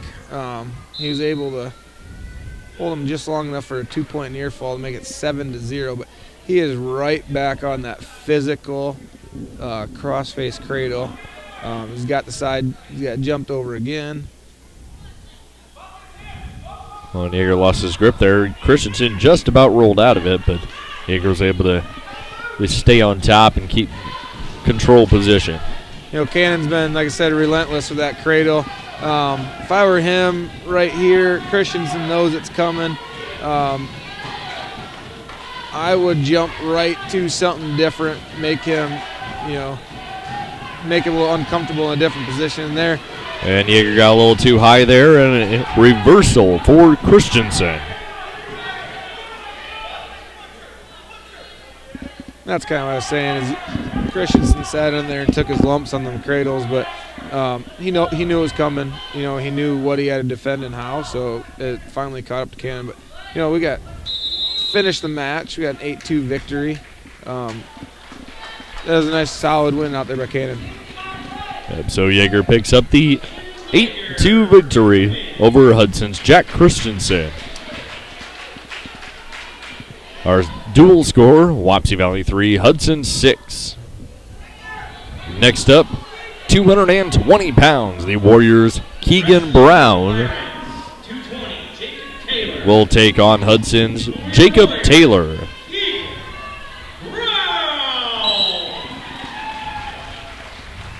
The JV match over here just ended with a fall from Braden Dana. Over, looks like Slade Schneider of Hudson. It's good to see JV matches going on, like we were talking. It's availability with full lineups to get that done. There's a lot of nights where we couldn't get JV matches worked out or maybe one, but Brown quick on the attack, pushing the action to the edge. Oh, that was an interesting scramble right over there on the edge of the match, and looks like our Hudson wrestler's an injured leg.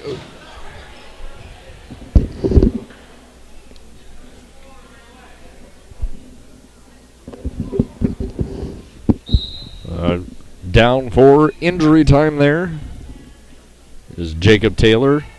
He is tended to by training staff and coaches.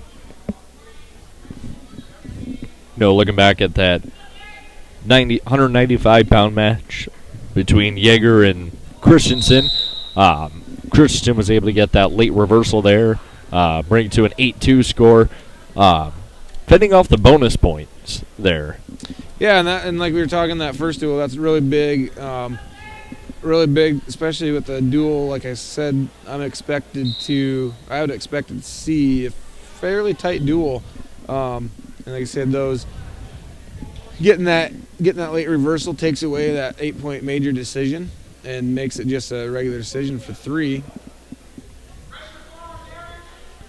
Bonus points are always something that's talked about as much in high school, but for those of you that are familiar with the college wrestling world, bonus points get talked about a lot. How you can bump a decision to a major or a tech fall, and of course everybody's favorite, the pin. Yeah, and like you're saying, college got a lot less weight classes, a lot more evenly matched matches as well. So your typical college score is both teams being under 20 points. You don't see that much in the high school realm because we have 14 weights.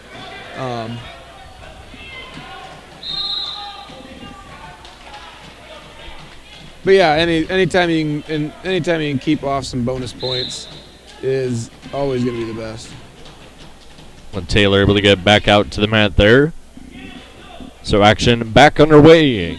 Keegan Brown and Jacob Taylor at 220 pounds. Still scoreless in this first period with 45 seconds to go.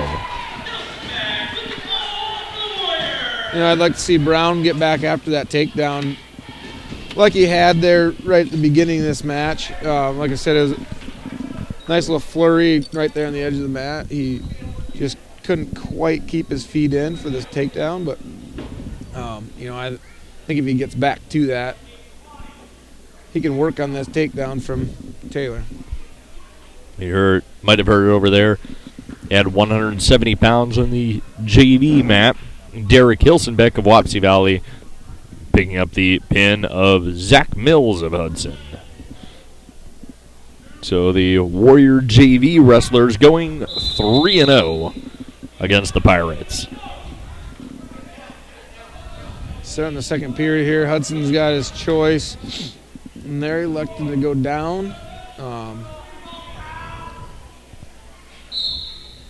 Starting the second period, still tied 0-0. Brown's getting right to a armbar pinning combination here. Gives up his pressure a little bit. He gets the mat return. And all around worked out for him as he's got Taylor down on his belly out of position, so he should be able to go to work from here.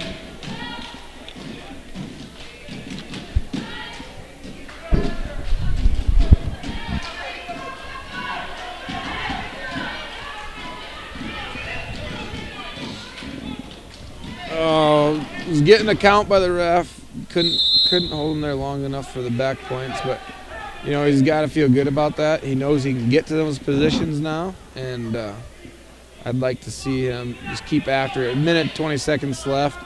Can't let up here. Just got to get them points in the second period. So the wrestlers going out there before Brown was able to get the near fall count. Go back to center of the mat. Still 0-0. A little bit more of the same here. Brown pushing the action, but not able to get him down to a count within the ring. So back to center we go. A 1:09 on the clock in this second period.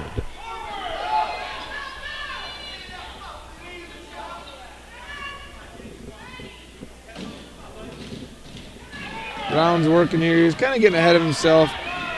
Looking for a pinning combination before he had a good breakdown. That led to a stand-up by Taylor. Now we're back to our feet. Brown's down 0-1. Still 40 seconds left in this period. Plenty of time to, just get back to work, get that takedown. Gets in on a shot, leaves the arm behind. It's going to be interesting to see how this plays out here. And about like the rest of the action so far in this match, kind of just goes out of bounds. Get a fresh start on his feet. 30 seconds left in the second period.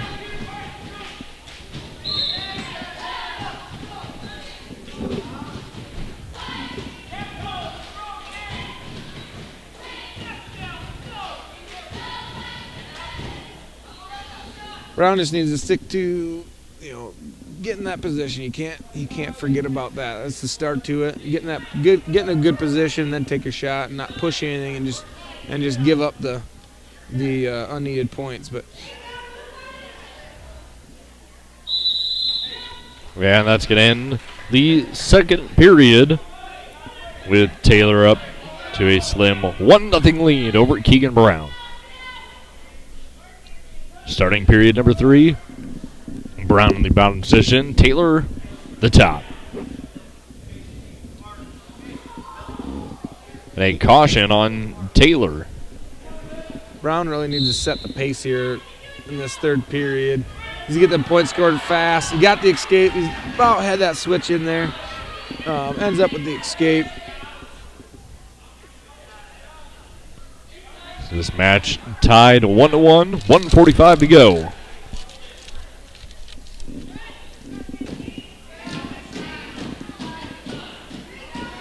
Taylor in there in a nice deep double leg. Brown's able to fend it off. Almost got this to himself, and then they just go back out of bounds. It was a nice little flurry action right there. Brown did a great job at defending that double leg. Bit of a story of this match so far. The action kind of picks up when they reach that edge. Yeah, and sometimes it just happens that way, and sometimes it's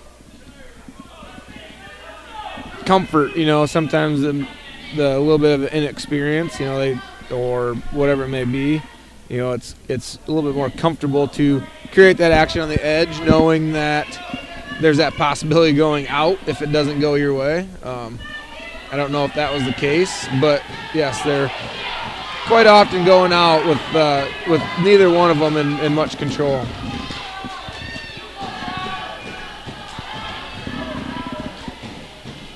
.45 seconds remain in this third period. 220-pound match between Keegan Brown and Jacob Taylor.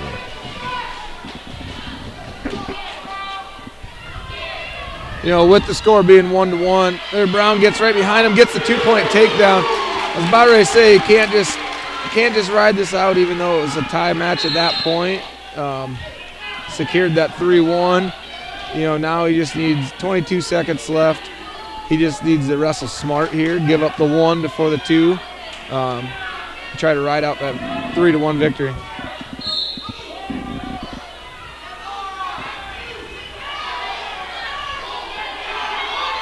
Taylor trying to break the grip. He does. He gets that escape. 13 seconds on the clock. Brown back on the attack.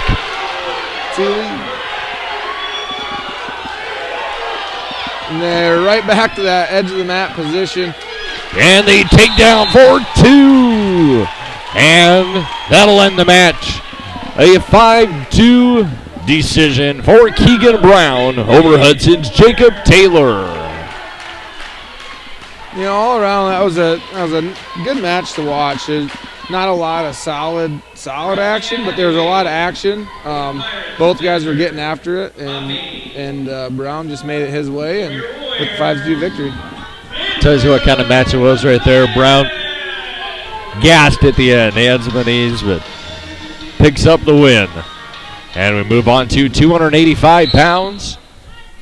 The Warriors' Andrew Mathias out there. He will be taking on Hudson's Spencer Poppy. Poppy's kind of going out there on his feet and controlling the position.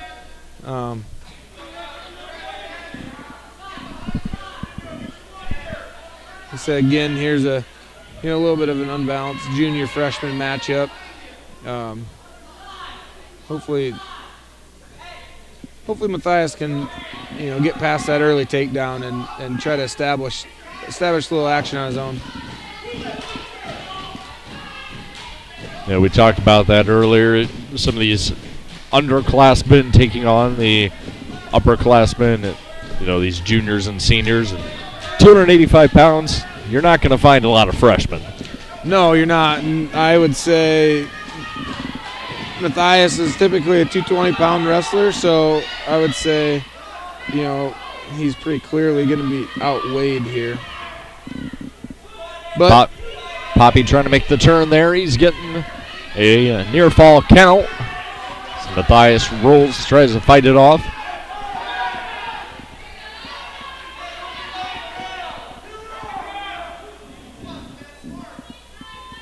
Poppy able to get 2 on the near fall, out to a 4-0 lead. 27 seconds to go in period number 1.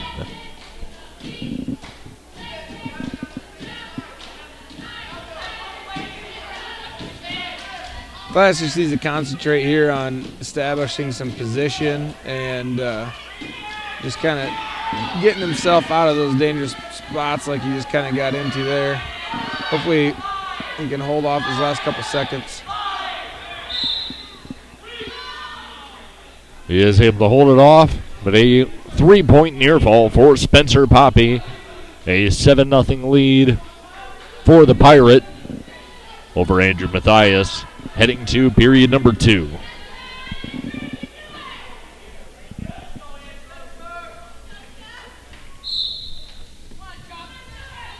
Start the period off. Matthias looks to be, he took top for a reason here. Hopefully he can get in there and get to whatever it is that he's going to be looking for here.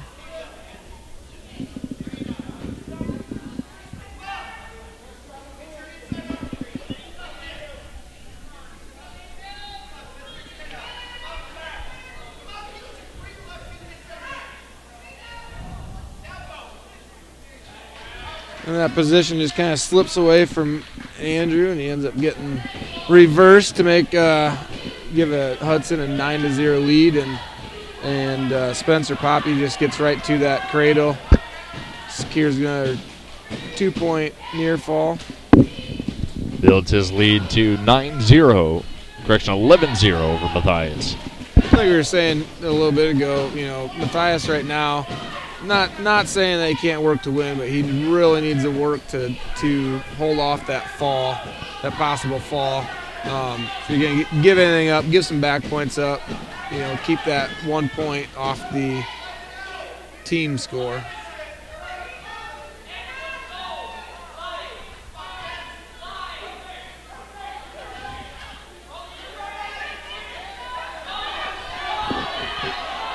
There you go. He was on his back.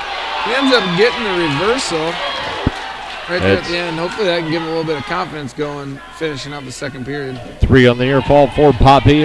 Matthias turns it around, gets 2 on the reversal. 20 seconds to go in period number 2.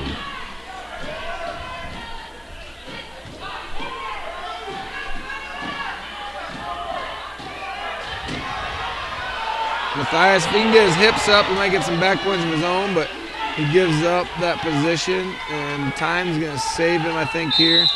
Hudson's going to end up at 3 points to give it a 19-2 technical fall at the end of the second period. That's going to end this 285-pound match. A 19-2 tech fall victory in 4 minutes for Hudson's Spencer Poppy over Wapsie Valley's Andrew Matthias. And the lead out to 11-6 for Hudson. We'll get into the first 106-pound match that we've seen tonight. Warriors. Brody Kleitsch. Brody Kleitsch coming out onto the mat for Wapsie Valley.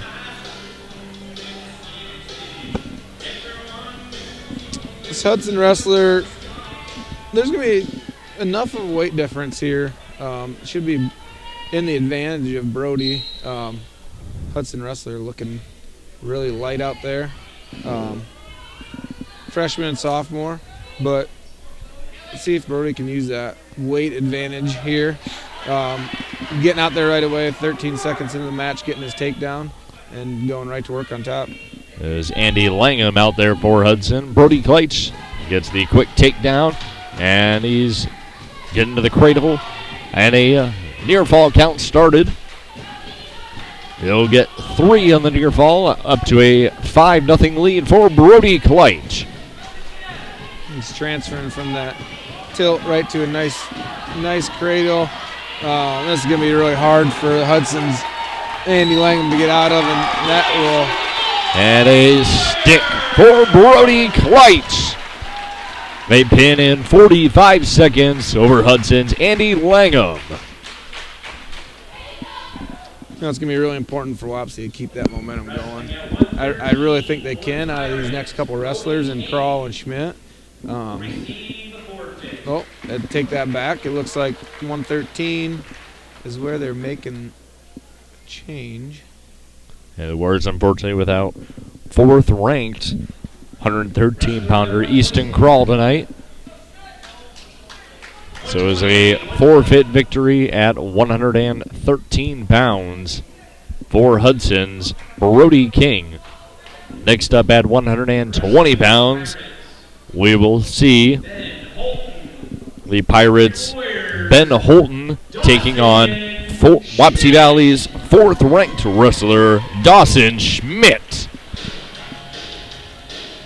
Dawson, the big name in the Warrior lineup this year, coming off of fourth place and third place finishes at the state tournament the past 2 years. Yeah, he's he's about as solid as they come. Those fourth and third place finishes, there's pretty high quality kids in those state brackets. As a freshman and sophomore, coming in there and battling for those two places. I think Dawson's expecting to see a little bit more success this year, which rightfully so. It's all about peaking at the right time, and hopefully that can happen here, rolling into the postseason here in a few weeks. The scoring coming quick here. Schmidt with 4 quick takedowns, also 4 escapes for Holton, with Schmidt letting him escape. It's kind of been Dawson's MO of the past couple of years, especially against some wrestlers that, coming in, say, pretty favorable win scenario. Yeah, he, like I said, he's just a competitor, and he's another one, like I was talking about Lystico earlier. He's coming off a pretty impressive football season. With him being as small as he is, going out there and fighting for everything he had on the football field, really kind of surprised me this year on that football team, and he's bringing that fire to the wrestling mat, and I don't think anybody could have expected anything less out of him. Yeah, we talk about that. Dawson on the football field, he, I think, had at least 6 interceptions himself this year in football and led Wapsie Valley, who as a team had the most interceptions in the entire state. Yeah.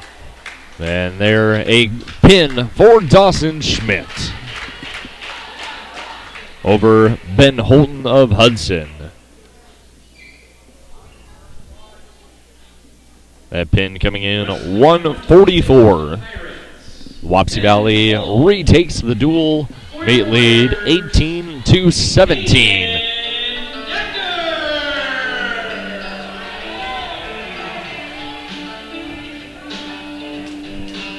On the mat now, 126 pounds, the Warrior freshman, Caden Decker, taking on Hudson's Ben Holton.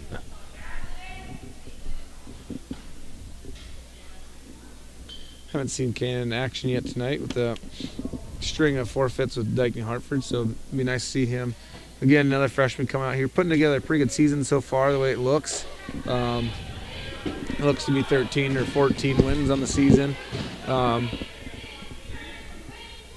It's always exciting wrestling that first duel at home in high school. Like you said, we had a tournament, but it's just a different feel. It's not all eyes on you at that point. So he seems to be coming out there with a lot of action. He's not. He's definitely coming out here, pushing the pace, and looking for what he's trying to get to.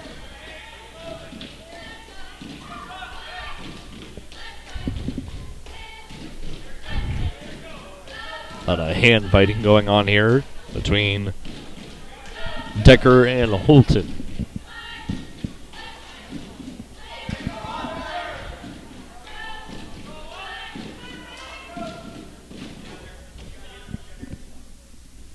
One minute in, still scoreless in this 126-pound match. There's been some little flurries of action here. It looks like both wrestlers are actively trying to get that takedown. Here at some point, it's just going to be a matter of who gets that positioning and really commits to that shot.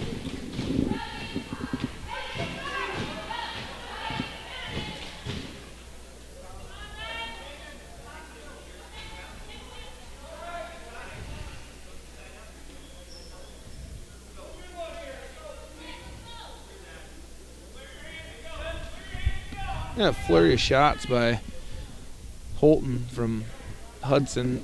Nothing real with commitment, but a flurry of reaches, I guess I could say. And our first period will end scoreless between Decker and Holton. 0-0 headed to the second. Decker got the choice there and elected to defer. Holton taking the bottom position.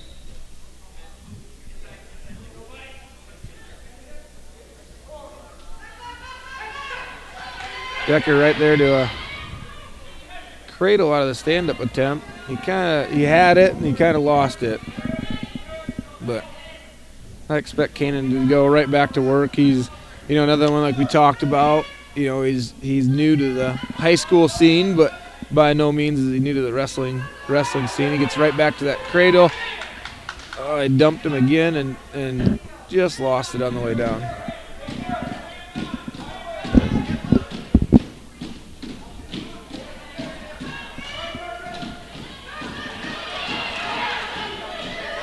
Holton able to turn it around, grab the legs, and get a reversal on Decker. Holton with a 2-0 lead in period number 2. Decker's right back into that switch. He's working up. If he can get control here, I expect to see that 2-point reversal. It just hasn't come yet. Plenty of time in the match, 48 seconds. So Caden just needs to work on getting that leg back and continuing to work here. We'll end it in a stalemate. We'll go back to Caden on the bottom.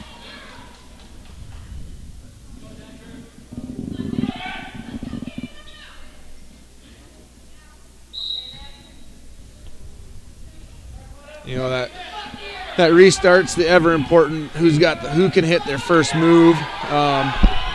And on this restart, I think Holton got to his leg first, but Decker does a good job of holding it off and ended up with the reversal.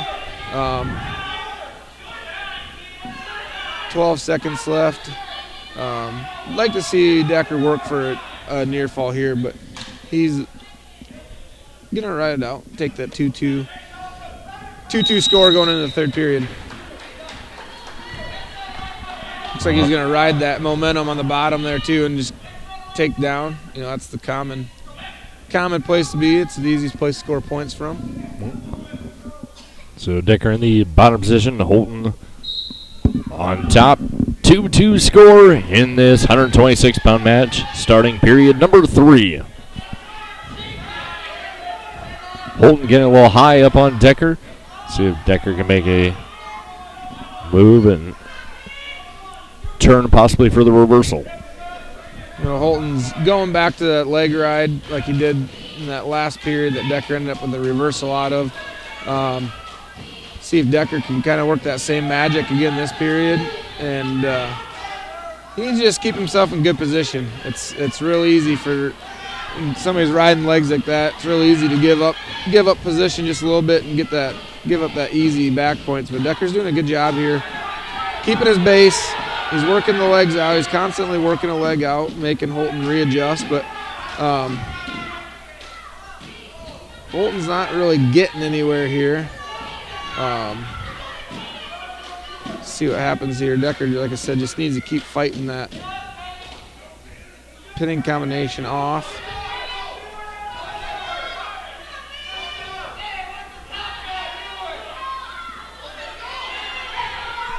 .45 seconds to go, period number 3. Score still tied 2-2 between Caden Decker and Ben Holton. Decker did a really good job of getting out of that bar and a half there. I think Holton got a little anxious and tried to push it before it was there. We got 30 seconds left. Decker's in a nice switch. He's got time. Oh, he just needed to sit in there and take his time. Down to about 15 seconds left in this match. Decker just needs to hold off any back points here. Take this into overtime. Holton hit with a potentially dangerous, cranking that shoulder up the wrong way. 6-second restart. Not saying it can't happen, but Holton, pretty low chances of scoring. Decker's got the upper hand here. He's got 6 seconds. Any point wins the match here. See if Decker can kind of break up, get a quick escape here as Holton rolls through. Oh, very, very valid attempt there by Decker.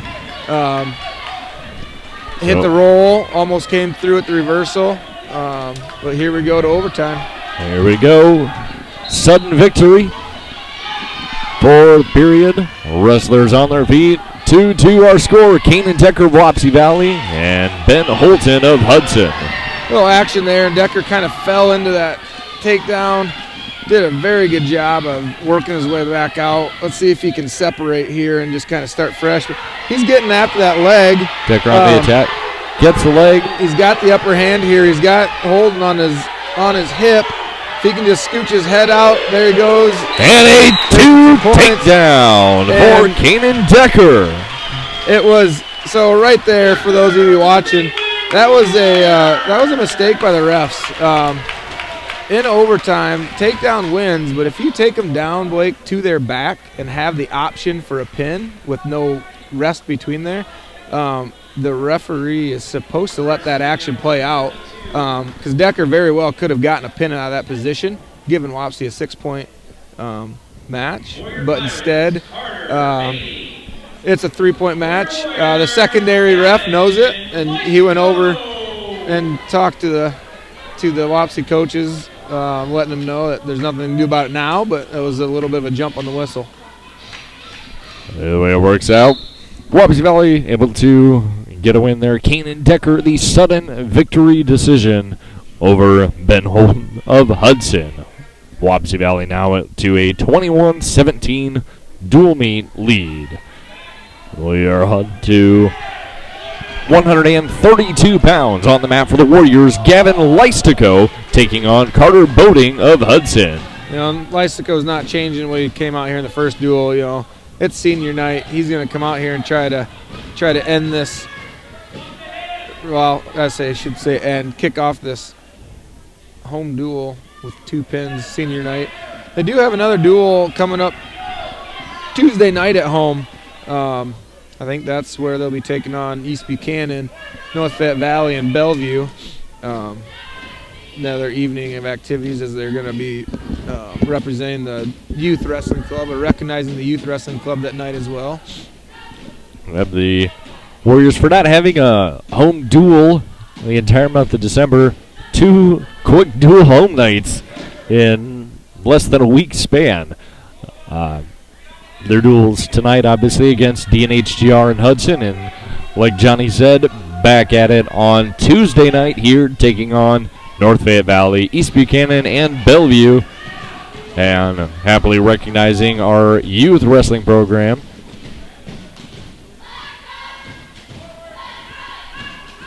Let's go off to that big takedown there right away, and not to his fault. He's working, but things have kind of stalled out here the rest of the period. I was really kind of hoping he'd get out to a big lead. He was working right away, and he's been working hard enough that they're going to go ahead and hit Carter with a stalling call on the bottom. Clearly not doing anything. We got 5 seconds. Lystico's got a nice cradle working. Oh, if he had 10 more seconds, that would have been nice, but Carter here from Hudson with the choice. So at the end of the first period, it's Gavin Lystico holding a 2-0 lead over Carter Boating of Hudson. Boating goes ahead and defers there, and Lystico takes down. Nice little stand up to a roll, into a switch. He's putting a lot of action together. He's he's definitely gonna work for this win. And Lystico able to get the escape up to a 3-0 lead. But to have to say after seeing the first match for Gavin tonight, now into this one, pretty much has one speed, and that's go, go, go. Yeah, and I like that. I mean, after you say that, I remember that almost being the same conversation last year in the duels, when I was here. That was another duel. Yeah, and like I said earlier, he goes hard, and he's going to go hard everywhere he's at. Shows right there on that double leg. Quick double leg, kept driving through, dropped into his hips for the 2 points. That 2 gives Gavin Lystico a 5-0 lead over Carter Boating of Hudson as we approach 1 minute to go in period number 2.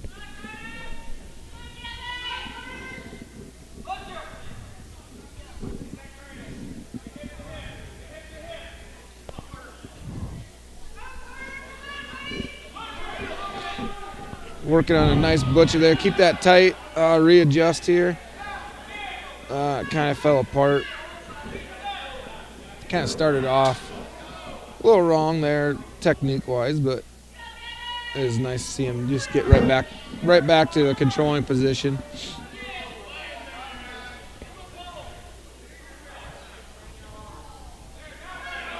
Now he's into a nice near side cradle. He just needs to cinch that head down to the knee.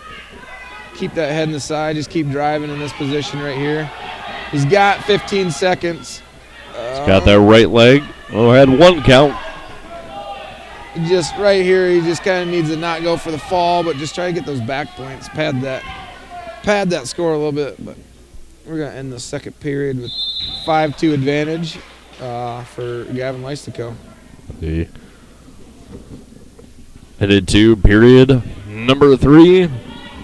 And Boating choosing the neutral starting position down to Lystico 5-0. No matter how much you're controlling the match, like you just showed right there at that double leg to the mat, that kind of got into a wizard position here. But, whenever you have a 5-point lead and that other wrestler takes neutral, especially with not having much going for him in the whole match, it always kind of scares you a little bit because you just know they've got something up their sleeve. They're going to try to go get them 5 points right away from you. And a bit of stalemate call. Go back to center. Neutral position. Boating right in on those shots. Got back active. Lystico's going to do a good job of sitting down on that. Locking up through the hips. And if he can get his foot stuck back in there, he's got his 2. This might end another stalemate, but Lystico keeps working. It's going to be a stalemate, but I like how Gavin just kept working, trying anything he could to improve his position to get that 2 points. But I expect to see Lystico hit another double leg here. Oh, he thought about a shot there and turns Boating's shot against him for a quick 2 with 1 minute to go in this third period. 7-0, Lystico leads. That is a down block reshot that you'd like to show in the wrestling room at practice. That's about as good as they come. He's right back into that near side cradle. Had trouble getting back points on this so far tonight. 30 seconds, like we've been talking about bonus points. It's crucial right here, being up 7, that he gets back points out of this in the next 25 seconds. At least back points. Still looking for the fall, but at least something for back points out of this. Just needs to shelf that leg and drive and hopefully get your count. 10 seconds to go. Lystico leading Boating 7-0.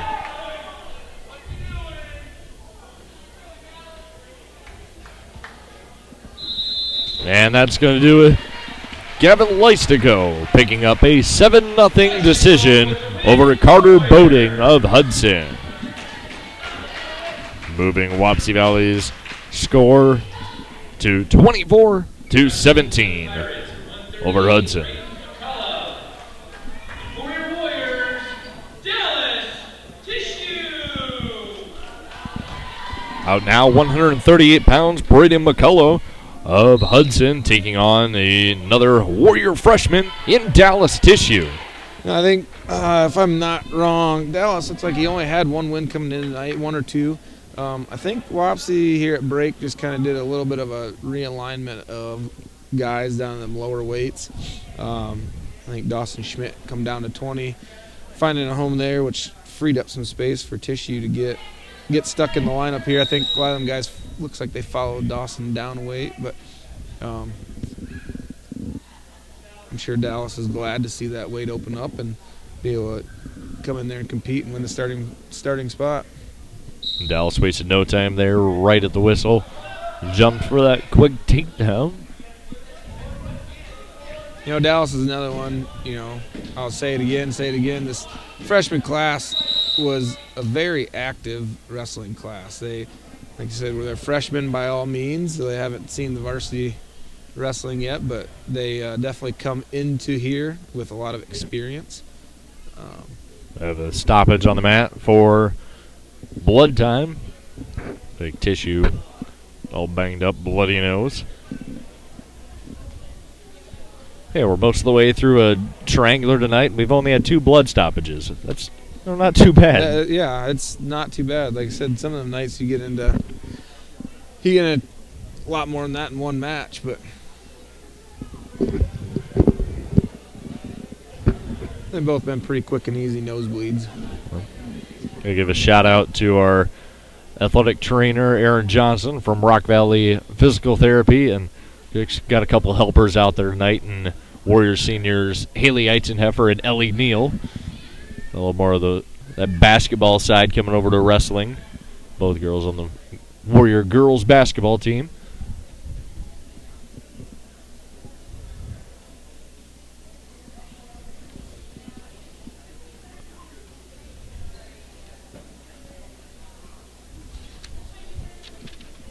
Tissue's getting all wrapped up, talking to the coaches. And cleaned up just a little bit more. Well, we have a second here. I'd like to give a shout out and thank Little Wapsie Communications for sponsoring our live stream tonight and some of the other projects we have going on around here.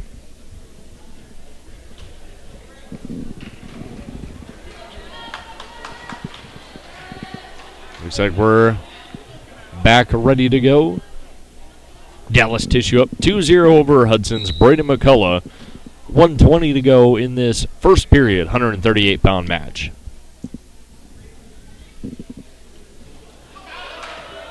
Little flurry action. You know, Dallas just about got into some trouble, but he regained himself pretty quickly. And looking here, he just needs to keep an eye on what's going on down there. He a couple of spots getting a little dangerously close to reversal, but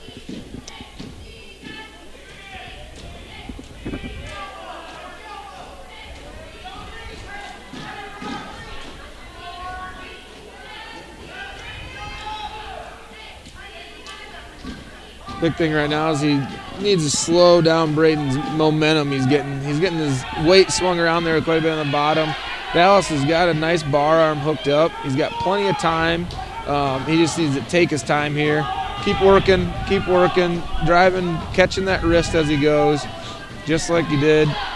Still 20 seconds. You know, this is a position that if you can get tight here, it's a tough position to be in for the bottom guy. He's got his back points. He's got his 3 for sure here. See if he can get a fall out of this. 5 seconds. Trying to get that right shoulder flat. Got the fall as time was running out. Let's see how this plays out, Blake. Hudson coach trying to say the time was out. The secondary ref said it was not. And that's going to be a pin for the Warriors Dallas Tissue in 1 minute over Hudson's Braden McCullough. Wapsie Valley now leading the Pirates in the dual score 32-17. Next, our 145-pound match. For Wapsie Valley, it's sophomore Aiden Shannon. He will be taking on Hudson's number 3 ranked Carter Croffle. Carter's getting started off like his team needs some points here. That pin by Tissue is big, like we've been talking about. Big on bonus points. I mean, that's 6 points. Puts Wapsie up 13 with 4 matches left. Still don't want to give anything up here, but it does make it feel a little bit more comfortable.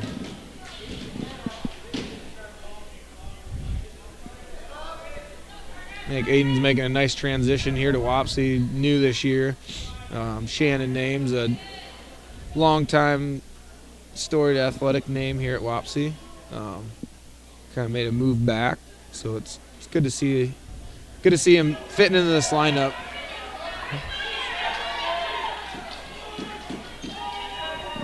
Crawford pushing. He's at a near fall count. He's got a minute here to work. Shannon, he just needs to keep working. That's not a very tight pinning combination, really. I think Carter's just kind of working with what he fell into, but Shannon just needs to keep fighting here. If he can get an arm loose, it'd be a pretty easy 2-point reversal, but There'll be 3 on the near fall for Carter Crawford. A 5-0 lead over Aiden Shannon. We approach 20 seconds to go in period number 1.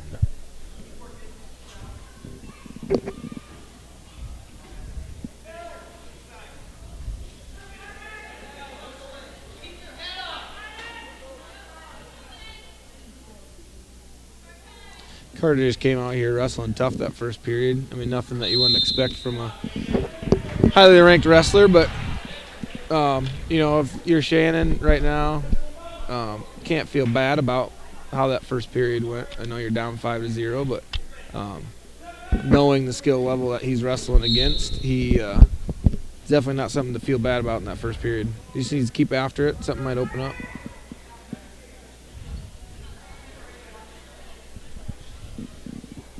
Shannon in the top position to start period number 2. Carter with a nice roll out there. He's going to end up catching Shannon. That's a tough position to be in. And he's pinned. In 2 minutes, 25 seconds, a pinfall for Hudson's Carter Crawford over Wapsie Valley's Aiden Shannon. Like I said, Shannon went out there and gave it everything he got. It just wasn't quite enough. On to 152 pounds, Hudson will roll out Blake Carolyn against Wapsie Valley's Drew Lansing.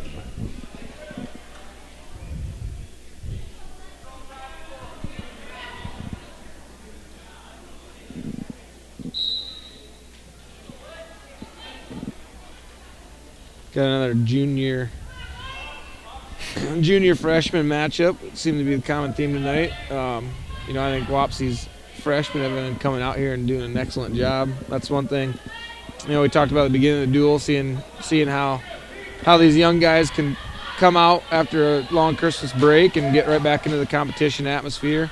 Doesn't look to be like it really affected them too much. They've all come out here and performed pretty well.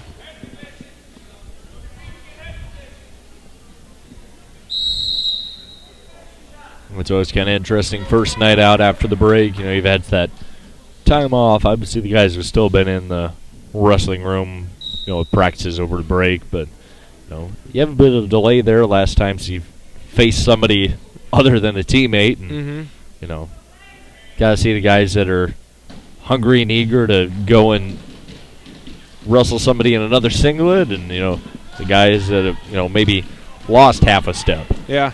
And, after Christmas break, for those guys that had certified the weight they're at, they got that extra 2 pounds. So that's always a joy in the wrestling world for most people. But, everybody in the state, they're going to be catching up. There's a lot of teams that go out there and wrestle tonight, Saturday, Tuesday, Thursday, Saturday.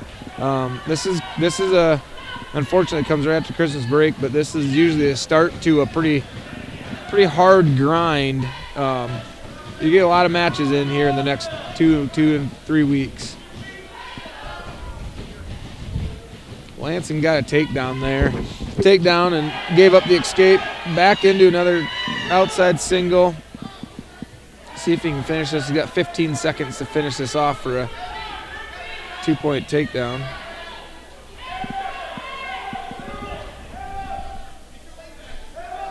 Carolyn doing a good job defending. Nothing's going to be scored.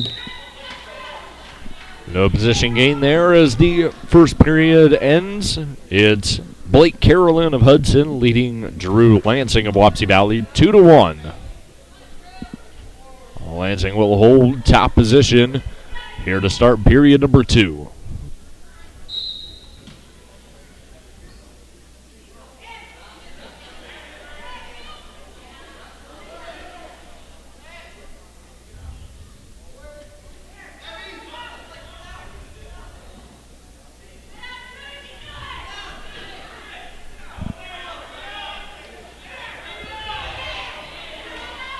Lansing doing a good job holding on, fighting off that escape. Gonna wrestle there on the edge of the mat and get a restart. You know, again, right here, Lansing just needs to come out here and prove his point on the restart. Really take control and try to set the pace for the rest of this match. Believe it or not, one restart can make or break the outcome of this match. You really get after a guy and kind of break his mentality down a little bit. Get right to that. He's looking at a cradle there, but you break their mentality a little bit. It kind of throws him off the whole match. Unfortunately, there we gave up an escape to make it 3-1. But there's plenty of time to work here. Minute to go in period number 2.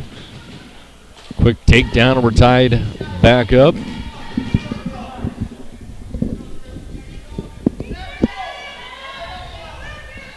He needs to keep working here in this position he's in. It's not a favorable place to be, but he cannot give up any room here. He just needs to keep working, look for any point he can get. There you go. If he can get his head, he didn't get his head popped out of there.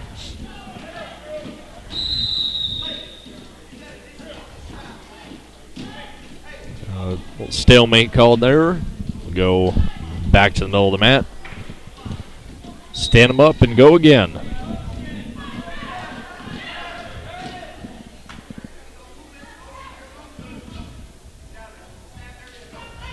Nice sprawl by Lansing.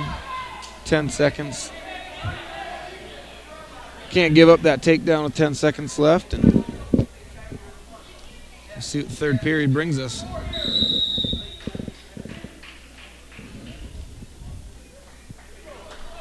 Lansing got his choice, and he's going to go ahead and choose down. Again, try to set the pace for this period on this first start.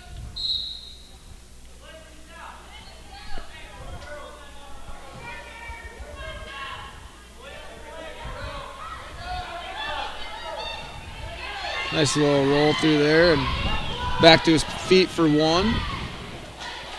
He just needs to go back to his basics here. Work control, work positioning, got into that outside single. He just needs to figure out a way to finish that here. Lansing got that left leg for that single leg attack. Carolyn doing a good job. Get him back down to the mat.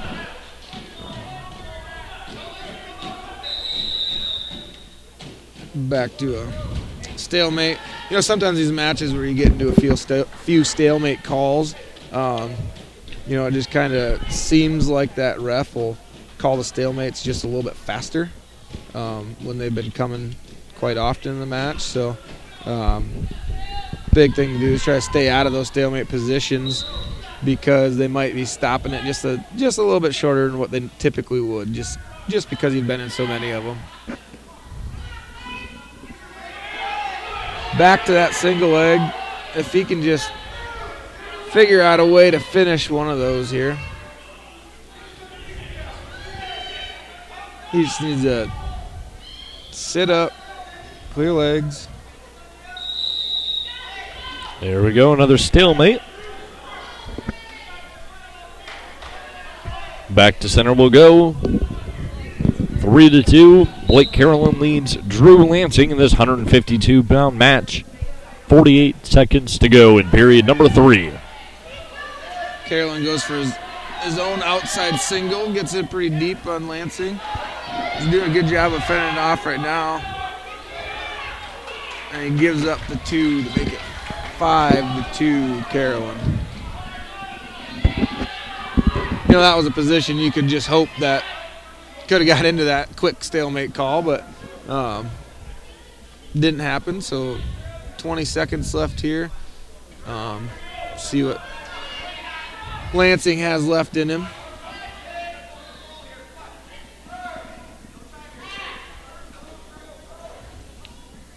Few seconds to go here. Looks like Blake Carolyn will hold on for the 5-2 decision over Drew Lansing.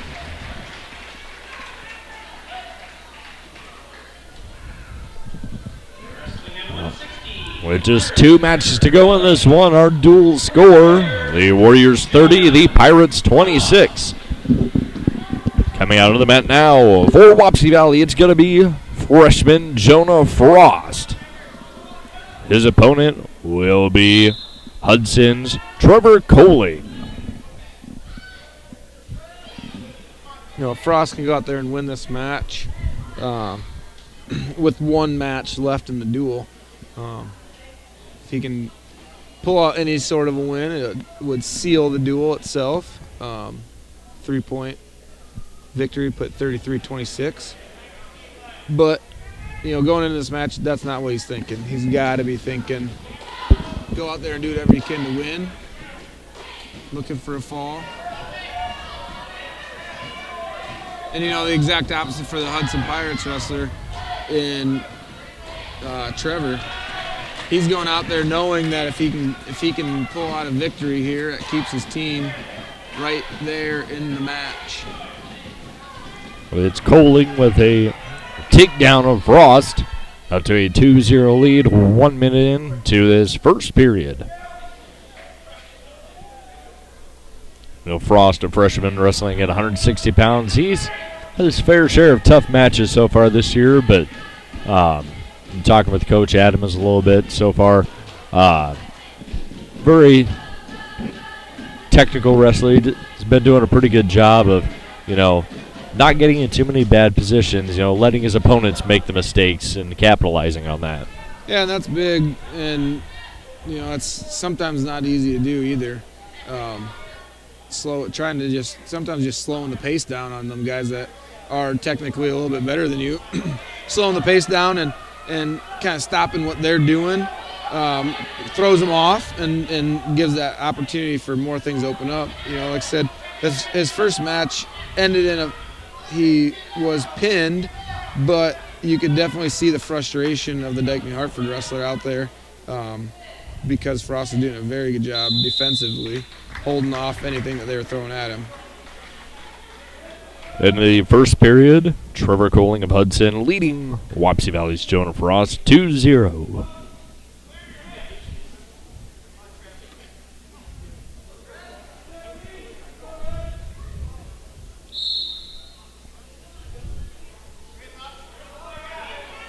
You know, not a position that you want to be in right away in this restart, but, you know, like I said, Frost did a really good job that last period defending from here. Like I said, defending a lot longer if he stays here, but like to see him try to work his way out, try to establish a little bit of offense himself, and put a couple points on the board.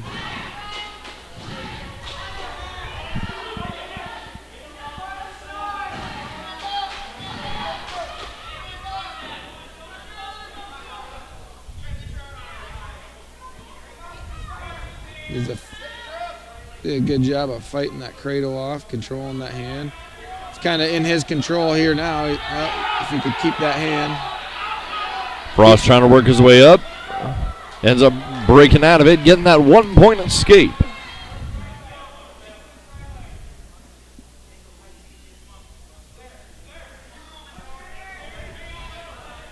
again, like I've been saying with a lot of these freshmen, just going out here and just remembering to control position on their feet. Nice job of a shot there when Trevor was kind of backing up and resetting himself. Jonah took a chance there. Didn't secure the takedown, but 40 seconds left in this second period. Frost down 1-2. See if we can pull out a takedown here. And for the most part, he's controlling position on their feet.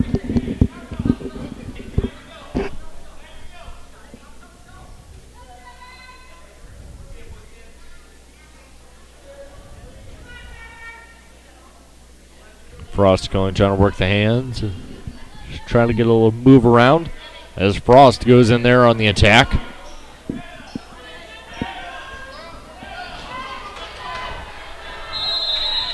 Nothing going there, and period number 2 is going to come to an end.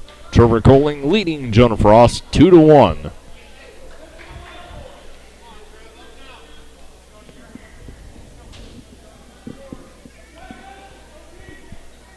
Coling takes the bottom position to start the third period. Frost just needs to be active here. Nothing short of be active. If you're active, you control this match. You can get some points out of it.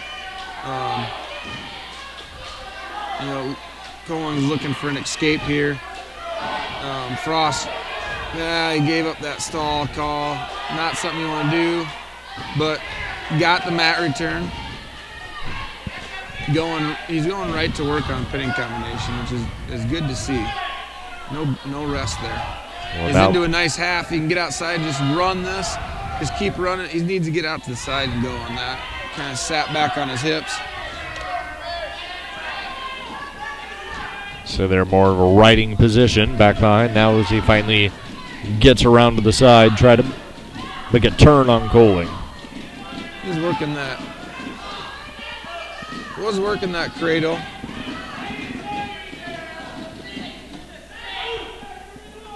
We got a stall warning on Coling. Both wrestlers receiving stall warnings in this third period. Frost needs to be conscious of what they're doing here. He already got a stall call in this position. He cannot afford to give another one up. He just did. There it is, another stall on Frost. That one's going to be a point for Coling, and he gets the escape. He's right back in there lead to take 4-1. If he can get this takedown on the side, they're not going to give it to him. That last little stall position that they were in, that comes from that inexperience. Just not enough experience to automatically know that he just needed to cut him and give him his points. Like I said, the last thing you can do is give up that stall call to go down 3-1 at that point, and then give up the escape for 4-1. A stalemate called there. Back center started back up. And Trevor Coling will hold on for the win. A 4-1 decision over Wapsie Valley's Jonah Frost. Dual score now, Wapsie Valley 30, Hudson 29. 1 match to go, folks. I said it at the beginning of the duel, I think this is going to come down to the last match or two. I was really hoping it'd be a little bit more comfortable, where it was maybe a match where if you just don't give up something big, you can still win. But Wapsie with a 30-29 win, no matter what happens, it comes down to what 170-pounder wants this more.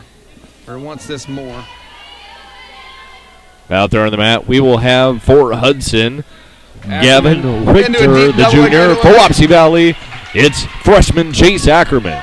Quick on the attack, a takedown, 2-0 lead for Ackerman. I haven't seen Ackerman wrestle yet this year in high school, but just watching him last season, he's nothing short of an intense wrestler. He's always out there, working for points, working for the fall. Very rarely is he just sitting back enjoying it. So I'd expect to see that here for the next period and a half, 2 periods and a half. Ackman going for the turn. He's going to get back points here. If he can step all the way over his head, he's got a very good position here. This is going to be very hard for the Hudson wrestler to fight out of for the next minute. Ackerman's just really got to concentrate on where they're at in the mat. Working on the edge there. He gives it up, but hey, 3-point near fall. You're up 5-0 with 56 seconds in the first period left. Nothing short of great there. She needs to go right back to work. So that's what he's going to do is Richter trying to get the escape there. Ackerman, the throw back down to the mat. And right back to that wrist control. So just constant, relentless pressure. He's working that top. Oh, he's able to get him before Richter can break free for the escape. Kind of bad. He's in a headlock position there. He did a good job dropping his hips, getting him back down to the mat. Not the cleanest run there for Ackerman, but he is able to keep control and stay in position. As we watch the clock wind down here in the first period, it was a good look at a first period for Ackerman. It's going to be tough for him to keep that activity up for the next two. Just going to wear down, but Ackerman decided to defer, and Richter goes in and takes neutral. Hopefully Ackerman can hopefully he can keep after it here and keep pressure moving. The last thing he wants to do is lay off at any point here and let Richter get himself back into this. It's a 5-0 lead for Chase Ackerman over Hudson's Gavin Richter here in period number 2, 170-pound match, our final match of the duel. Kind of takes an attempt at a shot there. He got lucky. Oh, he got lucky on the edge of the match there. He might have given up a little bit just because they were going out, but that was a good time for a restart there for Ackerman. Right back to a shot, right on the whistle to a low single. He's going to bring this up right away. If he adjusts a little bit, he's going to go ahead and secure the 2. 2 more on the board for Chase Ackerman. Like I said, it's nothing short of action for Ackerman here, and he just proved it right there. Came out there in the restart, shot on the whistle. Richter had no thought that shot was coming at that moment.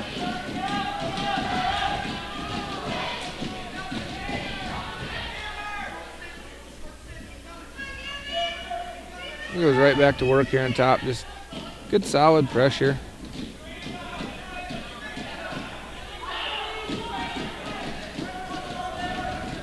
.30 seconds to go, second period. Chase Ackerman, a 7-0 lead over Hudson's Gavin Richter. Looking for more there as he gets towards the edge. And near fall count going. That could be the duel right there if he could keep himself in. He's got 15 seconds, and that's feed in. Oh. He's going to get 3 on that for the near fall. Coach Adams doesn't look too happy about that call. Yeah, I'm not gonna go out there and say it was the wrong call, but I personally did not see anything that showed that the wrestlers were out of the cylinder or off the mat. So maybe I just didn't see a hand touch the gym floor, which is an automatic out of bounds. But that would be a nice one to have back.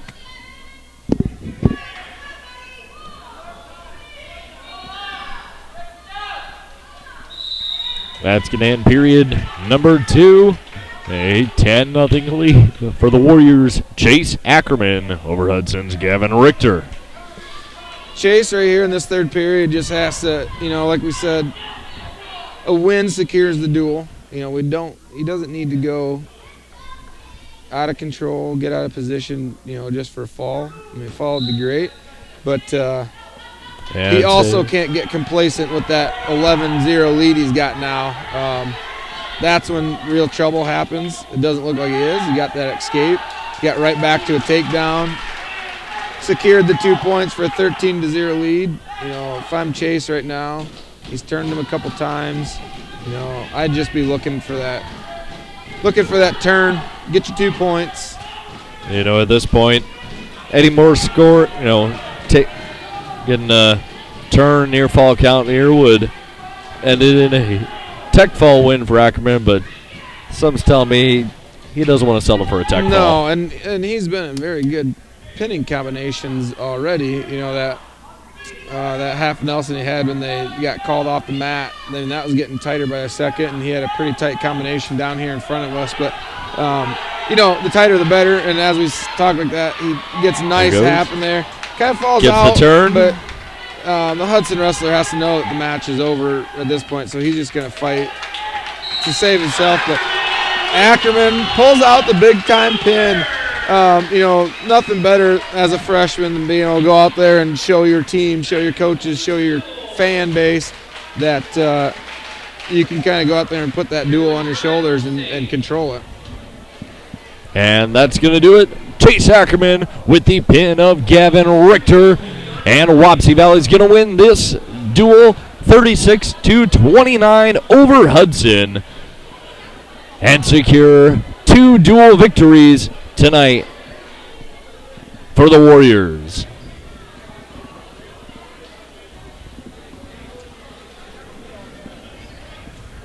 You know, that was an all-around team effort, Blake. Top to bottom, you know, there was nobody that didn't look good tonight. I mean, even the losses that we took were the good opponents, good wrestlers, and it definitely was not due to lack of effort. You know, I really liked what I saw tonight. They came off Christmas break, really got after it, and they're going to let everybody know that they are coming out of this break ready to wrestle and ready to contend with whoever they wrestle. We have very much a lot of fight in these Wapsie Valley wrestlers here. Picking up 2 more big wins. You know, so far this season they picked up conference wins over Jessup, over Oline, a long time coming win over Denver. Yep. And then they battled hard, a little short-handed, but going down back in December against Columbus and a ranked 2A team in Union. They also wrestled this year 1A number 1 Don Bosco, wrestled well in that one. And then down at the Battle of Waterloo wrestled teams like Clear Lake and Pleasant Valley, and picked up a win over Bishop Heelan, and Yep. They also wrestled Waterloo East and Davenport Assumption. Yep. So they're getting some matches under their belt, some duels under their belt. So for being a young group, you know, still fairly early in the season, I would say these guys have some experience, but there's still some growing to do. Oh yeah, that's definitely you know, like I said, even those matches by some of them young guys that came out really well, you know, and not to pick on Ackerman, great match, controlled the thing from top to bottom. But you'd like to see him clean up a few of the things that he was in on and couldn't get finished. You know, like I said, you know, enjoy the win, but sometimes wins can show you where you need to clean stuff up at. And, you know, it showed tonight. He had a couple positions that he had the guy on his back and just couldn't get the job done, whether it was out of bounds or whatever it may be. Then going down the list there, Caden Decker, you know, figured out a good way to grind that win out overtime. You know, I don't know if he's been in an overtime match yet this season, but that's always a big win no matter how it goes. You know, it pushes you. It makes you feel, or makes you figure out where you're at in conditioning and where you're at in mentality. And then guys like Tissue and Brody and Dawson, and I mean all the guys that pulled through with the fall, you know, they got to be feeling good about that. And you know, at today, like I was saying, we're kind of hitting a grind. That's the best thing that can happen, is feel good coming out of Christmas break and try to ride that wave through these next few weeks, because starting them off on a bad note, it's hard to do. It's hard to come back from it, but Those guys that couldn't pick up wins tonight or didn't finish the way they wanted to maybe, I have full confidence that they can turn themselves around and hit these next couple of weeks in stride. Yeah, very much momentum builder there. And, it's always nice getting some of those big, wins, those large margin wins like they did against Dnhgr tonight. But really builds and, gets some confidence in these guys when they're able to pull out a close win, a last match win over Hudson, team that runs a full lineup, that has some ranked guys, some hammers in their lineup. Especially for the young squad that Wapsie Valley has this year. Yeah, and it's good to see. It's good for those guys to get a little of that taste of good close conference wins. And that's big. Where we're at here. I guess I can't remember the conference or the sectional matchups, but a lot of these wins are long-term effects. If you can pull out a big win today, that might set you up for a better seed or a better position in the postseason down the road. Like I said, I don't know for sure where Hudson's at. I haven't looked at the pairings here for a while, but that's always big. Is every match can change your postseason run. Yep. And we'll run back through the results here of this duel between Wapsie Valley and Hudson.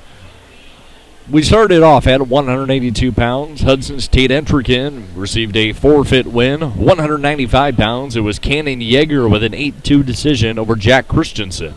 220 pounds, Wapsie Valley's Keegan Brown, a 5-2 decision over Jacob Taylor of Hudson. 285, it was Spencer Poppy of Hudson, a tech fall 19-2 in 4 minutes over Andrew Mathias. 106 pounds, Brody Kleitz of Wapsie Valley got the pin in 46 seconds over Hudson's Andy Langham.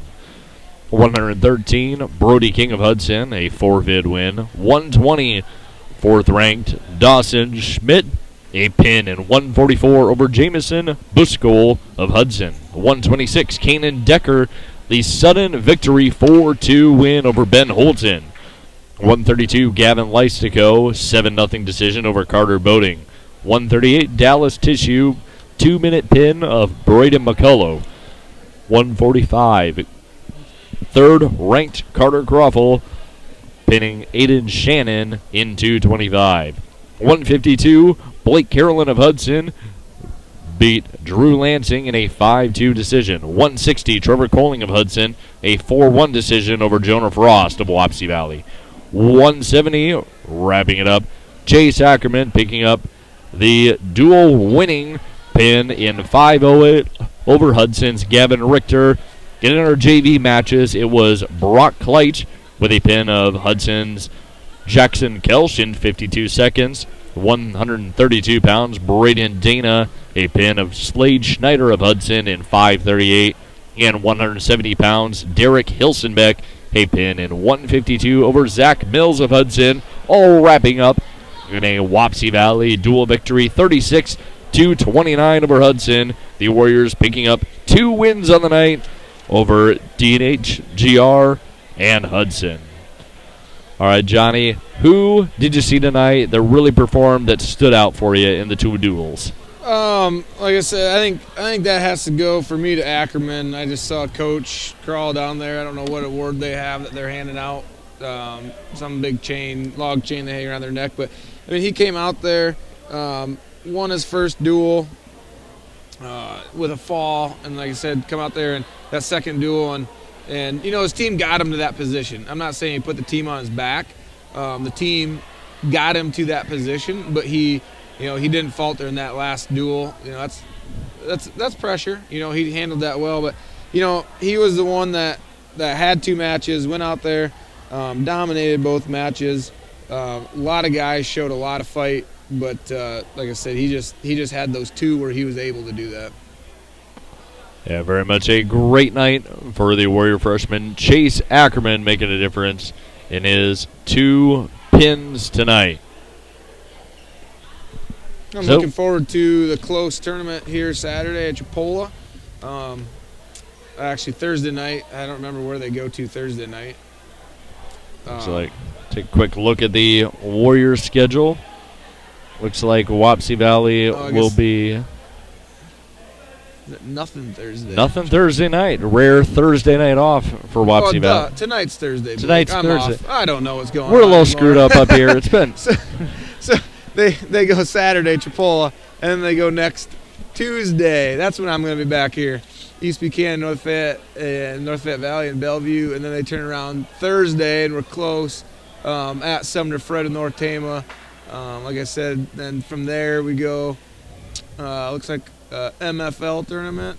Then we turn around. We take a Tuesday off and go back to a Thursday, Thursday, leading into the conference tournament. So, like I said, not very many nights off here, but.